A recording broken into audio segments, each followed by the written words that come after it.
ప్రార్థన పూర్వకంగా దేవుని సమీపిద్దాం. పరిశుద్ధుడైన తండ్రి, మహిమ గల మా ప్రభువా, మా మధ్యలో ఉన్న తండ్రి, నీవు మా మధ్యలోకి రమ్ము నాయన. దేవా తండ్రి, నీ వాక్యంతో మమ్మల్ని దర్శించి బలపరిచి నీ కృపా కనికరం మాకు దయచేయి. ఇదను నీ వాక్యాన్ని ధ్యానిస్తుండగా నీలో ఆనందించేలా మమ్మల్ని నడిపించు తండ్రి. నీ కృప మాకు దయచేయమని యేసుక్రీస్తుని నామంలో ప్రార్థిస్తున్నాము తండ్రి. ఆమేన్. మనం పరిశుద్ధ గ్రంథంలో నుంచి ఫిలోమోను గ్రంథం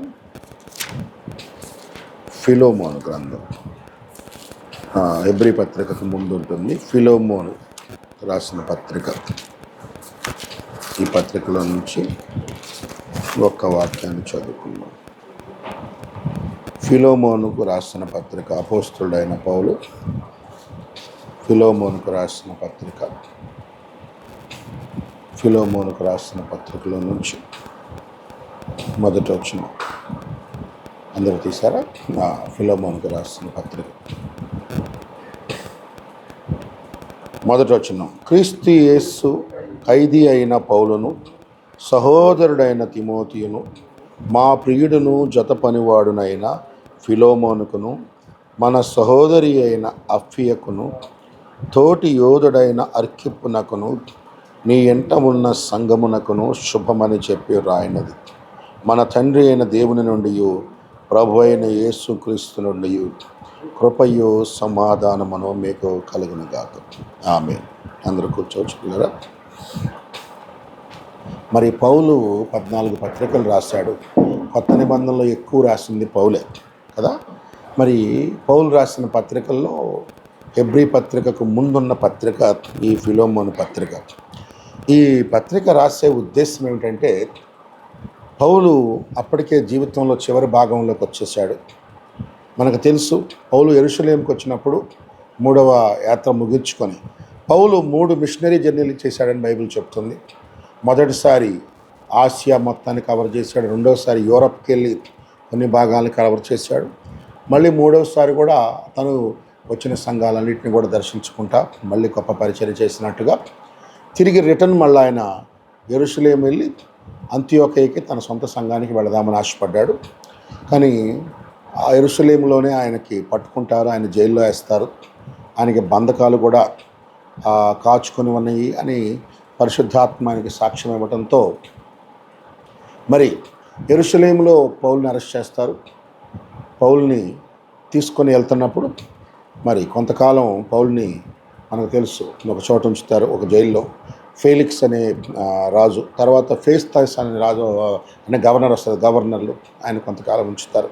ఇక యెరూషలేములో అరెస్ట్ అయిన తర్వాత ఇక పౌలు జీవితంలో ఫ్రీ కాలేదు పిల్లాడు. ఒక 2 సంవత్సరాలు యెరూషలేములో కాపలా ఉంచారు, సిజరియా అనే పట్టణంలో. ఇక ఆ తర్వాత లేదు, పౌలుని మళ్ళా 2 సంవత్సరాల తర్వాత కేసు ఎంక్వైరీ చేస్తే జైల్లో పెట్టలా, గెస్ట్ హౌస్లో పెట్టారు. అంటే హౌస్ అరెస్ట్ అనమాట. పౌలు జైల్లో అంటే హౌస్ అరెస్ట్, కానీ హౌస్ నుంచి బయటికి వెళ్ళడానికి లేదు. ఆ హౌస్లో ప్రార్థన చేసుకొని వచ్చే వాళ్ళని కలవచ్చు. అట్లా అధికారిక భవనంలో హౌస్ అరెస్ట్ చేసేసారు 2 సంవత్సరాలు. తర్వాత మళ్ళీ పౌలు కేసుని రీహార్స్ చేసినప్పుడు పౌలు దోషి కాదు, నిర్దోషి అని అర్థమైంది. అయినా పౌలుని అక్రమంగా శిక్షలో ఇద్దాం అనుకుంటారు. అప్పటికే దేవుడు చెప్తాడు, నువ్వు రోమ్ పట్టణంలోకి వచ్చి నా గురించి సాక్ష్యం ఇవ్వాలని. సో పౌలు దేవుడు చెప్పాడు కనుక కైసర్కి, అంటే సీజర్ అప్పుడున్నటువంటి చక్రవర్తికి నా కేసుని రిక్వెస్ట్ చేసుకుంటానంటే సుప్రీంకోర్టుకి వేసుకుంటానన్న లెవెల్లో చెప్తాడనమాట. నేను కైసర్కి నా కేసుని అప్పీల్ చేస్తాను. ఎప్పుడైతే పౌలు అలా చెప్తాడో పిల్లారా, పౌలుని ఒక ఓడలో పంపిస్తారు. ఏది యెరూషలేము నుంచి అక్కడికి. మనం ఒక అరెస్ట్ అయిన వ్యక్తిని సుప్రీంకోర్టు దాకా అప్పీల్ చేసుకుంటూ తీసుకెళ్ళాలి కదా గవర్నమెంట్ ఫెసిలిటీలో. అలాగే పౌలును కూడా ఆ రోజుల్లో మరి ఉన్న ఫెసిలిటీ ఫ్లైట్లు లేవు కనుక ఓడలే. కాబట్టి ఓడలో ఎక్కించి పౌలుని తీసుకెళ్తున్నప్పుడు ఈ ఓడలో పౌలుతో పాటు ఇంకా కొంతమంది కూడా ఓడలో ఉంటారు. ఈ ఓడలో పౌలు మరి 2 సంవత్సరాలు ప్రభువా నన్ను ఖాళీగా పెట్టారు, 2 సంవత్సరాలు ఎంతమందికి వాక్యం చెప్పుండేవాడిని, ఎన్నో ఆత్మలు రక్షించుకునేవాడిని అని చెప్పేసి చాలా బాధపడుతూ ఉంటే ఆ 2 సంవత్సరాల చాలా పత్రికలు రాశాడు. తర్వాత పౌలు ఆ ఓడలో ఎక్కెళ్తుంటే ఆ ఓడ బద్దలైద్ది, మధ్యలో యాక్సిడెంట్ అయింది. పౌలుకి అప్పుడే 3 సార్లు పెద్ద పెద్ద ఓడ పగిలిన యాక్సిడెంట్ అనుభవాలు ఉన్నాయి. ఇది 4వ యాక్సిడెంట్. అయితే ఈ యాక్సిడెంట్ చాలా బాగా ఈ సంఘటన ఎక్కువ రాశారు బైబిల్లో మనకు అపోస్తల కార్యాలు. ఎందుకు రాశారంటే ఆ ఓడలో ఉన్న 250 మందిని దేవుడు రక్షించాడు పిల్ల. వాళ్ళందరూ కూడా ప్రభువుని నమ్ముకొని ఆ ఆ క్రీస్తు రక్తం చేత కడగబడి పరిశుద్ధాత్మతో ముద్రించి ఒకేసారి పౌలుకు 250 ఆత్మలు దొరికినాయి. కాబట్టి చాలా చక్కగా ఆ దొరికిన 250 మందిలో గవర్నమెంట్ పోలీస్ ఆఫీసర్లు ఉన్నారు, ఓడ నావికులు ఉన్నారు, వ్యాపారస్తులు ఉన్నారు, అలాగే జైల్లో ఉన్న ఖైదీలు ఉన్నారు, అలాగే ఆ ఓడలో పనిచేసే వాళ్ళు ఉన్నారు. అలాగే ఓడలో పనిచేసే వాళ్ళల్లో అప్పుడు బానిసలు ఉండేవాళ్ళు కొంతమంది. ఈ అప్పట్లో మెషిన్లు కాదు కదా, మెషిన్లు వచ్చింది ఎప్పుడు 16వ శతాబ్దంలో. అప్పటి వరకు కూడా ఓడలు తిప్పాలంటే బలమైన తెడ్లు ఇవన్నీ తిప్పాలి అంటే ఒక బానిసలను తీసుకొచ్చి పెట్టేవాళ్ళు. వాళ్ళని కొడతా ఉంటారు పశువులు కొట్టినట్టు. వాళ్ళ పని ఇష్టం ఉన్నా లేకపోయినా అలసిపోయే వరకు చేయటమే. అలిసినా కూడా వాళ్ళు కొడత కొట్టి రెచ్చగొట్టి మరీ చెప్పిస్తారు వాళ్ళ చేత. ఆ బానిసలను కూడా వాళ్ళు రక్షించారు. ఆ ఓడలో ఉన్న అందరూ కూడా రక్షించబడ్డారు. అది గొప్ప విషయం. అయితే ఆ ఓడలో ఉన్నటువంటి బానిసల్లో ఒక బానిస, అతని పేరు ఒనేసిం. ఇతను రక్షించబడిన తర్వాత ఓడలు అంతమంది ఉన్నా కానీ అందరికంటే ఎక్కువగా పౌలు వాక్యాన్ని బాగా తెలుసుకుంటాడు. అసలు పౌలు చెప్పే మాటలు అంటే ఏడుస్తూ ఉంటాడు, పశ్చాత్తాపడతాడు. అని చెప్పే క్రీస్తుని గురించి తలుచుకొని ఆ క్రీస్తు ప్రేమను తెలుసుకొని నిజమైన దేవుడు, నిజమైన ప్రభువు అని తెలుసుకొని రక్షించబడిన అనుభవంలోకి వస్తాడు. తెగ ప్రభువులు ప్రసంగం చేస్తాను బాగా ఏడుస్తూ ఉంటాడు అతను. ఎందుకురా ఏడుస్తున్నావు, తెగ బాగా ఏడుస్తున్నావు, బాగా ఆనందిస్తున్నావు, నిన్ను దేవుడు దర్శిస్తున్నాడుగా అంటే అంటాడు, అయ్యా నేను కూడా ఒక ఊర్లో ఇట్లాంటి చోట నుంచే వచ్చాను. నేను కూడా ఒక పాస్టర్ గారి ఇంట్లో నేను పనివాడిని. ఆ పాస్టర్ పేరు ఏంటంటే ఫిలోమోన్. ఆ ఫిలోమోన్ అనే పాస్టర్ ఇంట్లో నేను పనివాడిని. నన్ను వాళ్ళన్న మాటలు కొన్ని నచ్చక ఆ ఇంటి నుంచి తప్పిపోయి వస్తే ఇంకో వేరే చోట నన్ను బానిసం చేసుకొని నన్ను ఇలా చేశారు అని చెప్పేసి చాలా బాధపడతాడు. ఇప్పుడు అతను ఆ ఓడలో కొన్ని నెలల పాటు పౌలుతో పాటు ఉంటాడు. అందరికంటే ఎక్కువగా పౌలుని ప్రేమిస్తాడు. ఆ తర్వాత పౌలుని రోమ్లోకి తీసుకెళ్ళిన తర్వాత రోమ్లో 2 సంవత్సరాలు పౌలు ఒక అర్జెంట్లో ఉండి వచ్చిన వాళ్ళందరికీ సువార్త చెప్తూ ఉంటాడు. పౌలు కేసు నుంచి బయటకు వస్తాడు. తర్వాత కూడా 2 సంవత్సరాలు ఉంటాడు. అప్పుడు కూడా పౌలుతో పాటు చాలా నమ్మకంగా ఒక మంచి కుమారుడు వలె పౌలుకి సేవ చేస్తాడు, ప్రచారం చేస్తాడు. ఇక పౌలుకి ఆయన జీవితంలో చివరి దశలోకి వెళ్ళబోతున్నాడని తెలిసినప్పుడు, ఆయన మరణం సమీపించిందని అర్థమైనప్పుడు, ఇక పౌలు అతని ఒరిజినల్ ఓనరు ఫస్ట్ ఎవరి దగ్గర పనిచేశారో, ఆ రోజుల్లో పనివాళ్ళు అంటే ఇప్పట్లే కాదు, వెట్టి చాకిరి ఇంతకుముందు ఉండేది గుర్తుందా? వెట్టి చాకిరి అంటే వాళ్ళకి అతనికే జీవితాంతం. సో మన దేశంలో వెట్టి అంటారు, కొన్ని దేశాల్లో స్లేవ్స్, బానిసలు అంటారు. వెట్టి చాకిరి కంటే ఒక మెట్టు కింద ఏంటంటే బానిస. ఇక బానిస కంటే వాళ్ళని పశువుల్లాగా గొలుసులతో కట్టేసి అక్కడ పెడతారు. ఒక సంపదలాగా, వస్తువులాగా ట్రీట్ చేస్తారు. వెట్టి చాకిరి అంటే కూడా అలాగే, కానీ కొంచెం ఫ్రీడమ్ ఉంటుంది తేడా. సో ఇతను అతని దగ్గర ఉన్నటువంటి బానిస అంటే అతను రోమీడిగా ఉన్నప్పుడు కొన్ని పశువులు కొనుక్కున్నట్టు మనుషులు కొనుక్కుంటారు. అట్లా 10 మంది మనుషులు కొనుక్కొని ఉంటాడు. అందులో ఈ ఫిలోమోన్ దగ్గర ఉన్న ఆ బానిసల్లో ఒక బానిస ఒనేసిం. ఇప్పుడు ఈ ఒనేసిము వాక్యం తెలుసుకొని పౌలుకి అందరికంటే నమ్మకస్తుడయ్యి ఆ 2.5 సంవత్సరాలు చాలా లోతుగా వాక్యం తెలుసుకుంటాడు పిల్లలు, చాలా లోతుగా. ఎంతగా అంటే అప్పుడు పౌలుకి 10-15 ఏళ్ళు చర్చిలో ఉన్న వాళ్ళకంటే కూడా ఇతనికి ఎక్కువ వాక్యం తెలిసి ఉంటుంది. ఇతనికి దేవుని ప్రేమ ఎక్కువ, దేవుని చట్టాలు ఎక్కువ, దేవుని వాక్యం ఎక్కువ, అన్ని బాగా ఎక్కువ దేవుని జ్ఞానంతో బాగా ఉండటంతో అతను దేవుని ఆత్మతో నింపబడి ఉంటాడు. భాషల్లో మాట్లాడుతూ, ప్రవచనాలు చేస్తూ, అనేక రకాలైన కార్యాలు చేస్తూ సంఘానికి బాగా ఉపయోగపడేవాడుగా వస్తాడు. ఇప్పుడు పౌలు ఫిలోమోన్కి లెటర్ రాసి అలాగే 2 సంఘాలకు కూడా లెటర్లు రాస్తాడు. కొలస్సీ సంఘానికి, అలాగే ఇంకొక ఐ థింక్ ఫిలిప్పీ సంఘం అనుకుంటా, సబ్జెక్ట్ కరెక్షన్. ఇలా రెండు లెటర్లు రాసి ఇతనికి ఇచ్చి ఆ సంఘాల్లోకి వెళ్ళి పౌలుతో పాటు అతను సేవకి వెళ్తుంటాడు, వస్తుంటాడు, వాక్యం చెప్తుంటాడు, బాగా ప్రసంగాలు చేస్తూ ఉంటాడు, మంచి జ్ఞానం పొందుకొని ఉంటాడు పిల్లలు. ఇప్పుడు వచ్చే సమస్య ఏంటంటే అతన్ని వాళ్ళ దగ్గర వీళ్ళ దగ్గర కాదు, ఒక చర్చిలో పాస్టర్గా పెట్టేయచ్చు. కానీ ఆ టైంలో కూడా పౌలు వెళ్ళి నువ్వు మీ ఫిలోమోన్ గారి చర్చిలోకి వెళ్ళి అంటాడు. ఇది చాలా కఠినమైన విషయం. ఆయన దగ్గర బానిసగా పనిచేసాడు, ఇప్పుడు అక్కడికి వెళ్ళి కూర్చో అంటాడు. బానిసలు స్వతంత్రులుగా చేయమని చెప్పిన పౌలే ఇప్పుడు అతనికి 2-3 చర్చిలకు వెళ్ళి అక్కడ ప్రసంగం చేసి సాక్ష్యాలు చెప్పి లెటర్లు ఇచ్చిన తర్వాత అక్కడి నుంచి తన ఓనర్ గారైన ఫిలోమోన్ దగ్గరికి వెళ్ళాలి. వెళ్ళేటప్పుడు ఈ పత్రికను తీసుకెళ్ళి అంటాడు. తీసుకెళ్ళి ఇప్పుడు పౌలు లెటర్ రాస్తాడు. ఏమనంటే ఇప్పటి నుంచి ఇతన్ని పనుడుగా చూడొద్దు. ఒకప్పుడు ఇతడు నీకు పనికిరాని వాడు, ఏదో భౌతికంగా మాత్రమే పనికొచ్చేవాడు. ఇప్పుడు నీకు నాకు కూడా పనికొచ్చేంత ఉపయోగపడేవాడు. కాబట్టి ఇతన్ని సహోదరుడు లేక చూడు. ఇతను నువ్వు ఎలా చూడాలని పౌలు చెప్తాడు. పిల్లలు కొత్తగా చర్చికి ఒకళ్ళు వస్తే ఎలా చూడాలి అలా చూడు అని కూడా చెప్పడు. అంతకంటే హై లెవెల్లో ఒక సేవకుడిని ఎలా చూడాలి అలా చూడని కూడా చెప్పడు. అది ఇంకా హై లెవెల్. నేను నీ దగ్గరకు వస్తే నువ్వు నన్ను ఎలా చూసుకుంటావో ఒనేసిమును కూడా అలాగే చూసుకోవాలంటాడు. ఎంత టఫ్ క్వశ్చన్ పిల్లలు. నువ్వు నన్ను ఎలా చూస్తావు, ఒనేసిమును కూడా అలాగే చూడు. అంటే ఒనేసిము యొక్క పొజిషన్ బానిస నుండి విశ్వాసి లెవెల్కి, విశ్వాసి నుండి సేవకుడు లెవెల్కి, సేవకుడు నుంచి వర్తమానికుడు లెవెల్కి. పౌలు వర్తమానికుడు కదా. మొదటి సంఘకాలానికి 7 సంఘకాలాలని కొత్త నిబంధనలు, మొదటి సంఘకాలానికి వర్తమానికుడు, ప్రవక్త. ఆమె కొత్త నిబంధనకి రచయిత ఆయనే. పౌలు తన స్థానం ఒనేసిముకి ఇస్తాడు. ఒనేసిము, నువ్వు నన్ను ఇతన్ని ఈరోజు నుంచి నా స్థానంలో చూడాలి. నేను వస్తే ఏ రూమ్లో పెడతావు ఆ రూమ్లో పెట్టాలి. నేను వస్తే ఎలా చూసుకుంటావు అలా చూడాలి. నేను వస్తే నాకు ఎలా నువ్వు ప్రసంగానికి బలిపీఠం ఇస్తావు అలా ఇవ్వాలి. నన్ను ఎలా చూసుకుంటావు ఒనేసిము నువ్వు అలా చూసుకోవాలంటాడు. ఎంత టఫ్ పిల్లరా.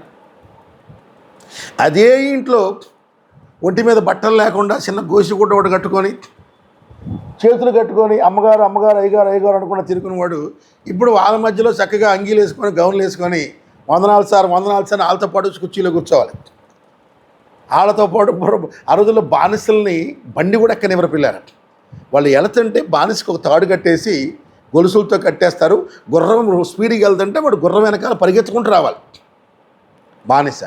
ఇప్పుడు అలాంటి బానిసను ఎక్కి తనతో పాటు కూర్చోబెట్టుకొని తనతో పాటు చూడాలి. నువ్వు ఒకవేళ ఇతను ఆ రోజుల్లో ఒకవేళ బానిసను విడిపించాలి అంటే ఇంత డబ్బులు కట్టాలని ఉంటుంది. పౌలు అంటాడు, నువ్వు బానిసను ఒకవేళ ఇతను బానిసగా విడిపించకుండా నువ్వు నాకు ఎలా చూడమంటున్నావు అని చెప్పి ఒక తోటి సేవకుడిగా నేను అనగొచ్చు. ఎందుకంటే దేవుని చట్టాలు దేవునివే. దేవుడే లోకంలో కూడా కొన్ని చట్టాలు పెట్టాడు. సో బానిసలను విడిపించాలంటే డబ్బులు కట్టాలి. పౌలు అంటాడు, నిజానికి నా దగ్గర ఇప్పుడు డబ్బులు లేవు. అతడు నీకేదైనా డబ్బు రుణపడి ఉంటే, నీ దగ్గర ఏదైనా వస్తువులు దొంగతనం చేసి ఉంటే, నీ దగ్గర ఏదన్నా చేస్తుంటే అది మొత్తం కూడా నా లెక్కలో. ఆమేన్, హల్లెలూయా. అదంతా నా లెక్కలో. ఇంకా చెప్పాలంటే నువ్వే నాకు రుణపడి ఉన్నావు తెలుసా అంటాడు. నువ్వే నాకు రుణపడి ఉన్నావు. 18వ వచనం, అతడు నీకు ఏ నష్టమైనను కలగజేసిన ఎడల నీకు ఏమైనా రుణమున్న ఎడలను అది నా లెక్కలో చేర్చుము. పౌలను నేను నా స్వహస్తముతో ఈ మాట రాయిచున్నాను, అది నేనే తీర్తును. అయినను నీ ఆత్మ విషయంలో నీవే నాకు రుణపడి ఉన్నావని నేను చెప్పనేలా. ఇప్పుడు ఒక పాయింట్ అంటాడు, కానీ గుర్తుపెట్టుకో, నేను నీకు చెల్లించడం కాదు, నీ ఆత్మ విషయంలో నువ్వే నాకు రుణపడి ఉన్నావు. నువ్వే నాకు రుణపడి ఉన్నావు. ఒక ఆయన అంటాడు, రుణపడి ఉన్నావండి, నువ్వు నాకు చాలా కాలం దశంభాగం చెల్లించాలి, కట్టలేదు కాబట్టి బ్యాలెన్స్ ఉంది చూడు అన్నాడు. పౌలు అలా చెప్పట్లా. పౌలు ఉద్దేశం ఇంతకంటే గొప్పది, నేను క్రీస్తులోకి నడిపించడానికి దేవుడు నన్ను వాడుకొని నా ద్వారా నిన్ను కన్ని, నిన్ను స్థిరపరిచి, నిన్ను బలపరిచి, నిన్ను వాక్యంలో తీసుకొచ్చాడు. కాబట్టి నువ్వు నాకు రుణపడి ఉన్నావు, గుర్తుపెట్టుకో అంటాడు. అంటే ఆ వాక్యోపదేశం పొందువాడు వాక్యాన్ని ఉపదేశించు వానికి అన్ని విషయంలో భాగం ఇవ్వవాలని ఉంటుంది. కాబట్టి ఆ విషయంలో పౌలు మాట్లాడతాడు. కానీ ఇక్కడ పౌలు చెప్తుంది, అతడిని నీతో సమాన భాగస్థుడిగా నాకులాగా చూడు. ఇది బైబిల్లోని కాన్సెప్ట్. దీని బైబిల్లో పుత్ర స్వీకారం అనే కాన్సెప్ట్ అంటారు పిల్లలు. మనం ఫస్ట్ పాత నిబంధనలో మనం క్రైస్తవ విశ్వాస యొక్క జీవితం ఒక బానిస లాంటిది. బలవంతాన మనల్ని కంట్రోల్ చేయాలి, బలవంతాన మనల్ని ఏలాలి. కొత్త నిబంధనలోకి వచ్చినప్పుడు, తిరిగి జన్మించినప్పుడు మనకి కుమారుడు స్థానం వస్తుంది. అందుకే గలతీ పత్రికలో అంటాడు, పాత నిబంధనలో మనం బానిసలాగా ఉన్నాం, కొత్త నిబంధనలో వస్తున్నప్పుడు కుమారుడు స్థానం వచ్చాడు. ఇది సో కుమారుడు పుట్టినా కూడా, కుమారుడు అయినా కూడా, కుమారుడికి మొత్తం అన్నీ అనుభవిస్తాడు కానీ, చూడగలడు కానీ అన్నీ పూర్తిగా ఇవ్వలేరు. ఉదాహరణకి పిల్లోడు ఉన్నాడు, తండ్రి ఒక కారు కొన్నాడు, కారు మీద నా కొడుకు పేరు రాసి ఉండొచ్చు, బాలు ఏదో వాడి పేరు. అటు చూసి మా కారు అని గొప్పగా చెప్పుకోవచ్చు, కానీ వాడు డ్రైవింగ్ ఇస్తాడా? నడిపించుకో అంటాడా? ఇవ్వలేడు. ఎందుకు? డ్రైవింగ్ ఇవ్వాలి అంటే వాడు ఒక దశకు వచ్చి నమ్మకం పొందాలి. తండ్రి బ్యాంకు బ్యాలెన్స్ కానీ ఆస్తి కానీ మొత్తం కుమారుడికి ఎప్పుడు వస్తాయి అంటే బైబిల్ భాషలో దీన్ని పుత్రస్వీకారం అంటారు.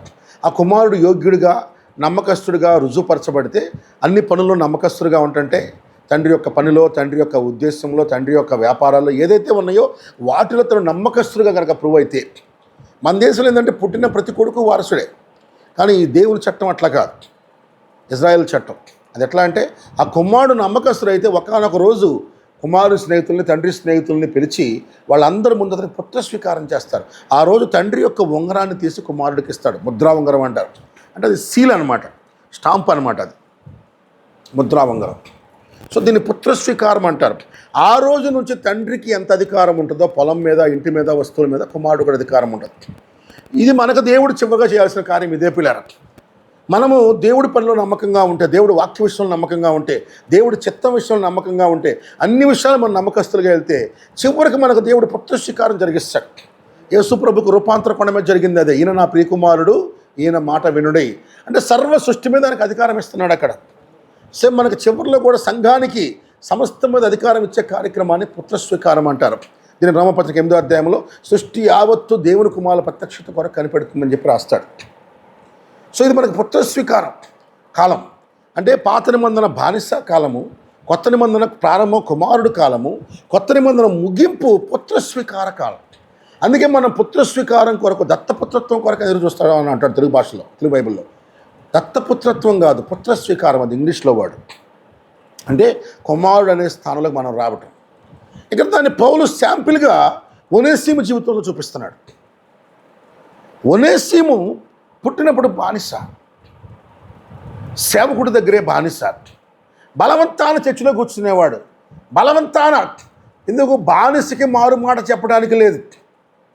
ఓనర్ వచ్చి మీరు అందరూ ప్రార్థనలో కూర్చోండి అంటే కూర్చోవాల్సిందే. కూర్చోకపోతే బెత్తాలతో కొరడాలతో కొట్టి మరి తెచ్చి కూర్చోబెడతారు. సో పాత నిబంధన లాంటిది ఒనేసీము జీవితం. ఒనేసీము ప్రారంభంలో ఫిలోమోను దగ్గర ఉన్నాడు. ఫిలోమోను గారు ఒక అన్యుడు, రక్షించబడి క్రైస్తవుడు అయ్యాడు. ఆ తర్వాత ఆయన చర్చి పాస్టర్ కూడా అయ్యాడు. ఆ చర్చి జరిగేదేమో అర్కిప్పు అనే ఒక ఆయన ఇంట్లో ప్రార్థన జరిగేది. అప్పుడు ఇంకా చర్చి బిల్డింగ్లు కట్టడం అనేది స్టార్ట్ కాలేదు. ఒక పెద్ద సంఘంలో ఉన్నటువంటి పెద్ద ఎవరన్నా సహోదరులు సహాయం చేసిన వాళ్ళ ఇంట్లో, ఆ పెద్దగా ఉన్న సహోదరుని ఇంట్లో ఫస్ట్ ఒక ప్రార్థన పెట్టుకునే వాళ్ళు. ప్రతి గొప్ప సంఘం కూడా అలాగే స్టార్ట్ అయిన పిల్లలు. ఏదైనా కానీ కొత్త నిబంధన సంఘమే మార్క్ ఇంట్లో స్టార్ట్ అయింది కదా, మేడగదిలో. సో ఇక్కడ సంఘం కూడా అర్కిప్పు అని ఆయన ఇంట్లో అందరూ గ్యాదర్ అవుతారు. అక్కడ పాస్టర్ ఎవరంటే ఫిలోమోన్ గారు. ఈ ఫిలోమోన్ గారి యొక్క భార్య పేరు బైబిల్ రాయబడింది, పేరు అప్పియా. పౌలు కొన్ని ప్రత్యేకమైన సందర్భాల్లో మాత్రమే పిల్లరా ఆడవాళ్ళ పేర్లు మెన్షన్ చేశాడు. ఇక్కడ ఫిలోమోన్కి వందనాలు చెప్తూ ఆయన భార్యకు కూడా వందనాలు చెప్తున్నాడు. ఎందుకంటే సేవలో ఉండేటప్పుడు సేవకునితో పాటు సపోర్ట్ చేసే స్త్రీలకు కూడా చాలా విలువైన బాధ్యత ఉంటుంది కనుక సో ఆ బాధ్యతను ఆవిడ నమ్మకంగా నెరవేర్చడంతో ఆమె పేరు కూడా మెన్షన్ చేయడం జరుగుతుంది. సో అక్కడ ప్రార్థన జరిగేదే వర్కింపిట్లో. పాస్టర్ గారేమో ఫిలోమోన్ గారు, అక్కడే అందరూ కూడుకుంటున్నారు. ఈ ఫిలోమోన్ గారి ఇంట్లో బానిసలు వీళ్ళు, ఒనేసీము. అంటే బానిస కాబట్టి వచ్చి చర్చిలో కూర్చోండి, చివరిలో బయట కూర్చోవాల్సింది వాళ్ళు. ఆ ఫిలోమోన్ ఇంట్లో అతను 10 సంవత్సరాలు ఉన్నాడో 15 ఏళ్ళు ఉన్నాడో మొత్తానికి బలవంతాన భక్తి చేస్తున్నాడు. నువ్వు ఒక వ్యక్తిని ధర్మశాస్త్రంతో మార్చలేవు. ధర్మశాస్త్రంతో పాపపు వాంఛ పోదు. నువ్వు అట్లుండాలి, ఎట్లుండాలి, పెళ్ళి అంటే ఎట్లుండాలి, కుటుంబం అంటే ఎట్లుండాలి, లేకపోతే సమాజం అంటే ఎట్లుండాలి చెప్పు, కానీ అది అంతరంగాన్ని మార్చదు. కొంత ప్రభావం చూపుద్ది, నిజమే. అంతరంగాన్ని నిజంగా మార్చేది ఏంటంటే మారు మనసు మార్చింది.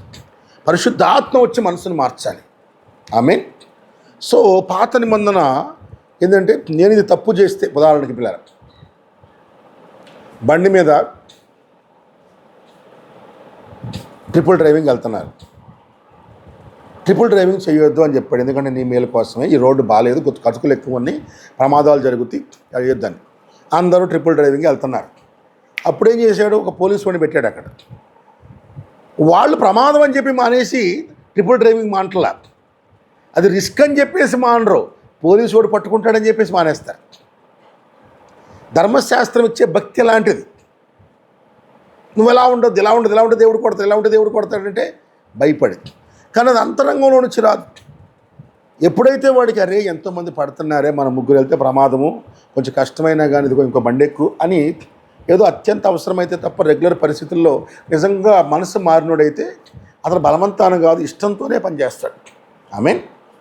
సో అర్కిప్పు ఫిలోమోన్ దగ్గర ఉన్నటువంటి ఒనేసిము ప్రారంభంలో బలవంతాన భక్తి చేశాడు. కానీ అతను దేవుడు వదిలిపెట్టలా. అతను ఇంటి నుంచి తప్పించుకొని పారిపోయాడు. మళ్ళీ ఎవరో పట్టుకొని ఆయన్ని ఓడలో తీసుకెళ్ళి పెట్టారు. ఆ ఓడలో పనిచేస్తుంటే ఆ ఓడలోకి పౌలు గారు చెక్కాడు. ఆమేన్. హల్లెలూయా. అందరు గట్టిగా ఆమేన్ చెప్దామా? హల్లెలూయా. ఆ ఓడలోకి పౌలెక్కి అతన్ని పట్టుకున్నాడు. చూడండి, అప్పుడు అతనికి దేవుని ప్రేమ ఏంటో అర్థమయ్యి మారు మనసు వచ్చింది, పశ్చాత్తాపం వచ్చింది, ఏడ్చాడు, తిరిగి జన్మించాడు. ఇప్పుడు దేవుళ్ళు ఆనందించాడు, సంఘం అంటే ఆనందించాడు, ప్రార్థన అంటే ఆనందించాడు, కూటాలంటే ఆనందించాడు, అద్భుతంగా చేశాడు. కానీ ఇక్కడ ఇంకా ఇంకా ఇంకా ఎదిగి దేవుని పనులు ఎంతో నమ్మకంగా ఉంటే ఒక దశ వచ్చింది, ఇతడు ఇప్పుడు పుత్ర స్వీకారానికి యోగ్యుడు. కాబట్టి ఇతను ఇప్పుడు మిగిలిన వాళ్ళకంటే ఉన్నతుడు అని చెప్పడానికి. ఎందుకంటే మీరు చూడండి, ఎప్పటికీ కొన్ని పత్రికల్లో అతడు పౌలు తనకు దూతగా పంపిస్తాడు ఒనేసిము. పౌలు జైల్లో ఉన్నప్పుడు కూడా పౌలు కోసం ప్రాణాలకు తెగించమని వెళ్తాడు. ఇతను చాలా గొప్పగా మారుతాడు, అద్భుతంగా మారుతాడు పిల్లలు. ఇది సంఘానికి జరిగేదానికి మాదిరి. కడవరిలో వచ్చే సంఘం కూడా చూడండి, తను ఎక్కడ పన్నుడుగా బతికాడో అక్కడే తను ఓనర్గా వెళ్తున్నాడు పిల్లలు. కానీ ఇప్పుడు ఓనర్ అయినా హెచ్చింపులోకి వెళ్ళడు. ఓనర్ గారు వచ్చి తన స్థానం ఇస్తున్నా కానీ దానికి అయోగ్యుడిగా ప్రవర్తిస్తాడు. పౌలుకు తెలుసు కాబట్టే ఓనర్కి నాకులాగా నువ్వు చూడు, నీకు అర్థం కాదు ఎందుకు చెప్తున్నాను, నా స్థానం ఇచ్చి చూడు అర్థమైందని చెప్పి రాశాడు. ఆమేన్. అతను మారిన జీవితాన్ని, అతని ప్రవర్తన, అతను వెళ్ళిపోగానే అతనండి ఎక్కడో దేవుడి పని చూసుకుంటాడు. అక్కడికి వెళ్ళిపోగానే ఫస్ట్ పని ఏంటి, చర్చ ఎట్లా ఉంది, ఎవరెవరు వస్తున్నారు, ఎవరెవరు రావట్లేదు, కూటాలు ఎక్కడ జరుగుతుంది, ప్రార్థన ఎక్కడ జరుగుతుంది, మొత్తం విషయాలు అతను ఆరాధిస్తున్నాడు, అడుగుతున్నాడు. ఫిలోమోన్ని ఆశ్చర్యపోయాడు. ఒరే ఒనేసిము, ఎక్కడ ఉంటే నిన్ను బలవంతాన కొట్టాల్సి వచ్చేదిరా, తిట్టాల్సి వచ్చేది, ఎంత మారేవారు సంతోషపడుతున్నాడు. పౌలు గారు ప్రార్థన చేసుకుందామండి, అయ్యగారు ప్రార్థన చేసుకుందాం అన్నట్టు తిరిగిపోయి మారలా. కూర్చున్నారు ప్రార్థన చేస్తుంటే ఫిలోమోన్తో వాళ్ళు కూర్చొని ప్రార్థన చేస్తుంటే భాషలు మాట్లాడటం, ప్రవచనాలు చేయటం, అద్భుతంగా ఉండటం, ఇక చాలా ఆనందం వచ్చేస్తుంది ఫిలోమోన్కి. అద్భుతంగా అసలు ఎలా మారేవారు ఇంత కొద్ది సంవత్సరాల్లో అంటే పౌలుతో ఒక 2.5 సంవత్సరాల నుండి అంత మారిపోయాడు పిల్లలు అతను. మరి పౌలుతోనే ప్రతి వాళ్ళు మారారా? లేదు. అతని యొక్క జీవితంలో గొప్ప విషయం. అతను అందుకే తనతో సమానుడు చేస్తూ ఈ పత్రికను రాశాడు. ఈ పత్రిక యొక్క నేపథ్యం అది. ఆమేన్. అయితే ఈ పత్రికలో పౌలు యొక్క ఇంట్రడక్షన్ చాలా ఇంపార్టెంట్. ఇది ఏ పత్రికలోనూ పౌలు చేయలేదు, చాలా అరుదుగా చేశాడు. ఇక్కడ పౌలు ఇంట్రడక్షను ఫిలోమోనికి ఎలా వస్తున్నాడు చూడండి. క్రీస్తు యేసు ఖైదీ అయిన పౌలు. దీని మీదే కొద్దిసేపు మనం ధ్యానిద్దాం. ఇక్కడ పౌలు నేను ఒక ఖైదీని రాస్తున్నాను అంటున్నాడు. ఇదే పౌలు రోమా పత్రికలో వచ్చినప్పుడు Paul and apostle of Jesus Christ అని రాస్తాడు, అపోస్తలుడైన పౌలు అని రాస్తాడు. ఈ పాయింట్లు మాకు తెలుసు కానుకోకండి, ఇవి ఎన్నిసార్లు ధ్యానించుకున్న విలువైంది. అపోస్తలుడైన పౌల్ని ప్రారంభంలో క్రైస్తవుడికి మనస్సు ఎలా ఉంటుందంటే, నాకు పలానా స్థానం దేవుడు ఇచ్చాడు, నేను పలానా వాడిని. దేవుల్లో తన స్థానాన్ని బట్టి అతిశయిస్తూ ఉంటాడు. అది తప్పేమి కాదు పిల్లలు. దేవుల్లో మన స్థానం ఏంటో మనకు తెలియాలి, మన స్థానం మనకు తెలియాలి. ఇజ్రాయేలీలు వాగ్దాన భూమిలోకి వెళ్ళినప్పుడు వాళ్ళు ఎవరు ఏ గోత్రాన్ని ఎక్కడ ఉండమనాలో వాళ్ళ స్థానాన్ని వాళ్ళు పనికొట్టుకోవాలి. క్రైస్తవుడు వచ్చిన తర్వాత సంఘంలో నీకు ఒక స్థానం ఉంది, ప్రతి ఒక్కరికి స్థానం ఉంది. సంఘంలో నిన్ను దేనికోసం దేవుడు ఎన్నుకున్నాడు, ఏ పని కోసం ఎన్నుకున్నాడు, ఏ పని నా ద్వారా జరిగిద్దామనుకున్నావు, అది ప్రార్థించే పనా, పంచిపెట్టే పనా, పై విచారణ చేసే పనా, సంఘంలోకి వచ్చి వాక్యం వినటంతో పాటు సంఘంలో నువ్వు ఆరాధన చేయడంతో పాటు సంఘంలో కూడా నీకు ఒక ప్రత్యేకమైన పని ఉంది. నీకు ఒక పని ఉంది, ప్రతి ఒక్కరికి పని ఉంది, బైబిల్ చెప్తుంది. ఆ పని ఏంటో కూడా కనిపెట్టాలి. ఆ తర్వాత సేవలోకి వచ్చిన వాళ్ళలో, సేవలకు పిలువబడిన వాళ్ళలో కొందరు ప్రత్యేకంగా సేవ పిలవబడ్డారు, అందరూ కాదు. ఆ పిలువబడిన వారిలో కూడా వాళ్ళ పని ఏంటో వాళ్ళు 5 రకాల సేవకులను బైబిల్ చెప్తుంది. ఎఫెసీ 4:11 వచ్చిన సేవకులు కూడా 5 రకాలు, మన చేతికి 5 వేలు ఉన్నట్టుగా. ఆమేన్. ఎవరు? అపోస్తలులు, ప్రవక్తలు, సువార్థికులు, కాపరులు, బోధకులు. ఆయన కొందరిని అపోస్తలు గాను, కొందరిని ప్రవక్తలు గాను, కొందరిని సువార్థికులు గాను, కొందరిని కాపరులు గాను, కొందరిని బోధకులు గాను నియమించాను. ఎఫెసీ 4:11. సో ఇందులో ఎవరి పిలుపు ఏంటో కూడా చేత పొందాలి. Make sure your calling and election అంటాడు పేతురు పత్రికలో. మీ పిలుపును మీ ఎన్నికను నిశ్చయం చేసుకోండి, మీ పిలుపేంటో మీకు తెలియాలి అంటాడు సేవకుల్ని. ఆమేన్. అంటే ప్రస్తుతం తన స్థానం ఏంటో తనకు తెలియాలి. సో గొప్ప అద్భుతం, పౌలుకి తన స్థానం ఏంటో తెలిసింది. ప్రారంభంలో దేవుడు పౌలుని బర్నబాను పిలిచిన పనికి ప్రత్యేకం చేయండి అన్నాడు. అప్పుడు పౌలు పిలిపేంటో చెప్పలేదు. కానీ తర్వాత ఒక టైం వచ్చిన తర్వాత దేవుడు పౌలు పిలిపేంటో చెప్పాడు.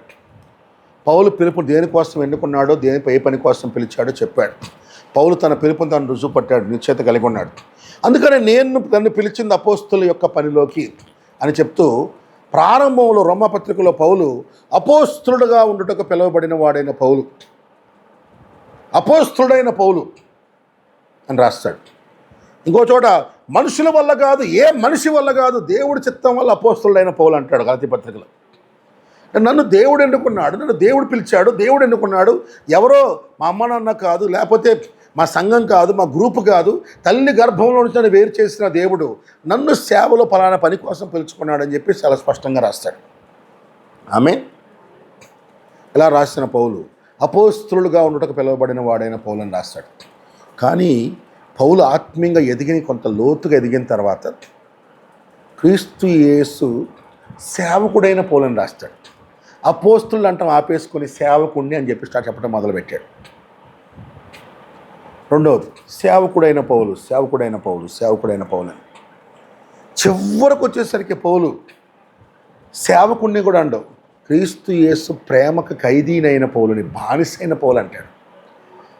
భౌతికంగా చూడండి, బానిస కుమారుడు, పుత్రస్వీకారాన్ని పొందుకున్న కుమారుడు. మనిషి దశలు ఎదుగుతున్నాం. ఆత్మీయంగా నువ్వు ఈ దశల్లోకి వచ్చే కొద్దీ నువ్వు తగ్గించుకోవడం మొదలు పెడతావు. పిల్లలు, రహస్యం అంతా ఇక్కడే ఉంది. పౌలు ప్రారంభంలో నీ గురించి చెప్పు అంటే ఇన్ని సంఘాలు కట్టాను, ఇంత పరిచర్య చేశాను, ఇంత గొప్పగా చేశానని చెప్పుకున్నాడు. తర్వాత వస్తే నేను ఏవి కాదని చెప్పుకోవడం స్టార్ట్ చేశాడు. తను వెళ్ళే కొద్దీ తన ప్రవర్తనలో మార్పు వచ్చేస్తుంది. పిల్లలు, ఒక క్రైస్తవుడు ఎదిగే కొద్దీ తన ప్రవర్తనలో మార్పు వస్తుంది. తిరిగి జన్మించిన క్రైస్తవుడు అయితే, దేవుని ఆత్మ ద్వారా తిరిగి జన్మించిన వాడైతే ఎదిగే కొద్దీ తన ఆలోచనలో, తన పరిధిలో. అందుకే పౌలు నేను చిన్నపిల్లవాడిగా ఉన్నప్పుడు చిన్నపిల్లవాడి వాళ్ళగానే ఆలోచించాను, చిన్నపిల్లవాడి వాళ్ళే మాట్లాడాను, చిన్నపిల్లవాడి వాళ్ళే గ్రహించాను. కానీ పెద్ద అయిన తర్వాత ఆలోచన గ్రహింపు మారిపోయింది, మాటగా మారిపోయింది, గ్రహింపు మారిపోయింది. ఎదిగే కొద్దీ గ్రహింపు మారిపోతున్న పిల్లలు. పౌలు తనను తాను నేను ఒక ఖైదీని, నేను ఒక జైల్లో ఉన్నవాడిని, నేను ఒక ఖైదీగా ఉన్నవాడిని. కానీ భౌతికమైన ఖైదీ గురించి మాట్లాడలేదు. క్రీస్తు యేసు ప్రేమకు నేను ఖైదీని అని చెప్తున్నాను పిల్లలు. క్రీస్తు యేసు ప్రేమకు నేను ఖైదీని. చివరి రాసిన పత్రికలు ఫిలిప్పీ పత్రిక కావచ్చు, కొలస్సీ కావచ్చు, ఈ ఫిలోమోను పత్రిక, ఈ మూడిట్లో కూడా పౌలు క్రీస్తు యేసు ఖైదీనైన పౌలు అంటాడు. ఎపిఎస్సీలో కూడా అనుకుంటా, ఐ థింక్ సో. ఎపిఎస్సీ, కొలస్సీ, క్రీస్తు యేసు ఖైదీనైన పౌలు. అంటే క్రైస్తవుడు కనుక మారితే దేవుని ప్రేమలో ఎదుగుతూ ఉంటే, చివరకు దేవుడి ప్రేమ ఏంటో నీకు తెలుస్తుంటే, ఆయన ఎంత ప్రేమించాడో తెలుసుకుంటుంటే, ఆ ప్రేమ ఎత్తు, లోతు, పొడవు, వెడల్పు నువ్వు అర్థం చేసుకుంటుంటే దేవుని ప్రేమకు ఖైదీగా మారుతావు పిల్లలు. ఈరోజు ఒక సేవకుడు చిన్న క్లిప్ పెడితే చూశాను.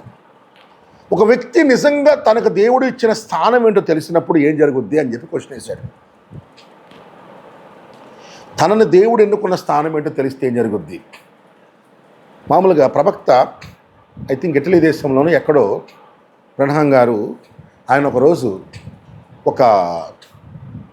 అక్కడ మీటింగ్ చెప్పడానికి వెళ్తే ఒక ఆయన అన్నాడు, ఏమండి ఈ ఏరియాలో ఒక విగ్రహం ఉంది, ఒక శిల్పం ఉంది, ఆ శిల్పం చాలా ప్రత్యేకంగా ఉంటుంది, చాలామంది టూరిస్టులు వస్తారు, మీరు చూస్తారా అని అడిగాడు. అంటే నాకు అంత టైం లేదన్నాడు. కానీ ఒక్కసారి పాస్టర్ గారు చాలా అద్భుతంగా ఉంటుంది, మీరు రండి చూడండి అని చెప్పి అన్నాడు. ఏ విగ్రహం, ఏ శిల్పం, ఎవరిది అన్నాడు. ఏ సెలువు మీద శ్రమలు అన్నాడు. సరే చూద్దాంలే అని ఈయన అక్కడికి వెళ్ళాడు. దాని పేరు ఏదో ఉంటుంది, లాటిన్ భాషలోనే వస్తుంది, ఫిలాడే ఎలోరా ఏదో టైప్లో వస్తుంది. అక్కడ చూడటానికి వెళ్ళాడు. వెళ్ళిపోగానే అక్కడ బోల్డ్ మంది జనాలు ఉన్నారు, అటు ఇటు చూస్తున్నారు. ఇంకా బోల్డ్ చాలా శిల్పాలు ఉంటాయి, చాలా ఫేమస్. ఈయన వెళ్ళిపోయి ఆ శిల్పాన్ని చూస్తున్నాడు. ఏముంది ఈ శిల్పంలో అంత గొప్పగా ఫీల్ అవటానికి, పెద్దగా ఏముందని చెప్పి చూస్తున్నాడు. ఎంతసేపు చూసానికి ఏమనిపించట్లా. అప్పుడు ఆ గైడు, తెలుసు కదా గైడ్ అంటే మార్గదర్శి, అక్కడ ఉన్నాయని చెప్పే వ్యక్తి.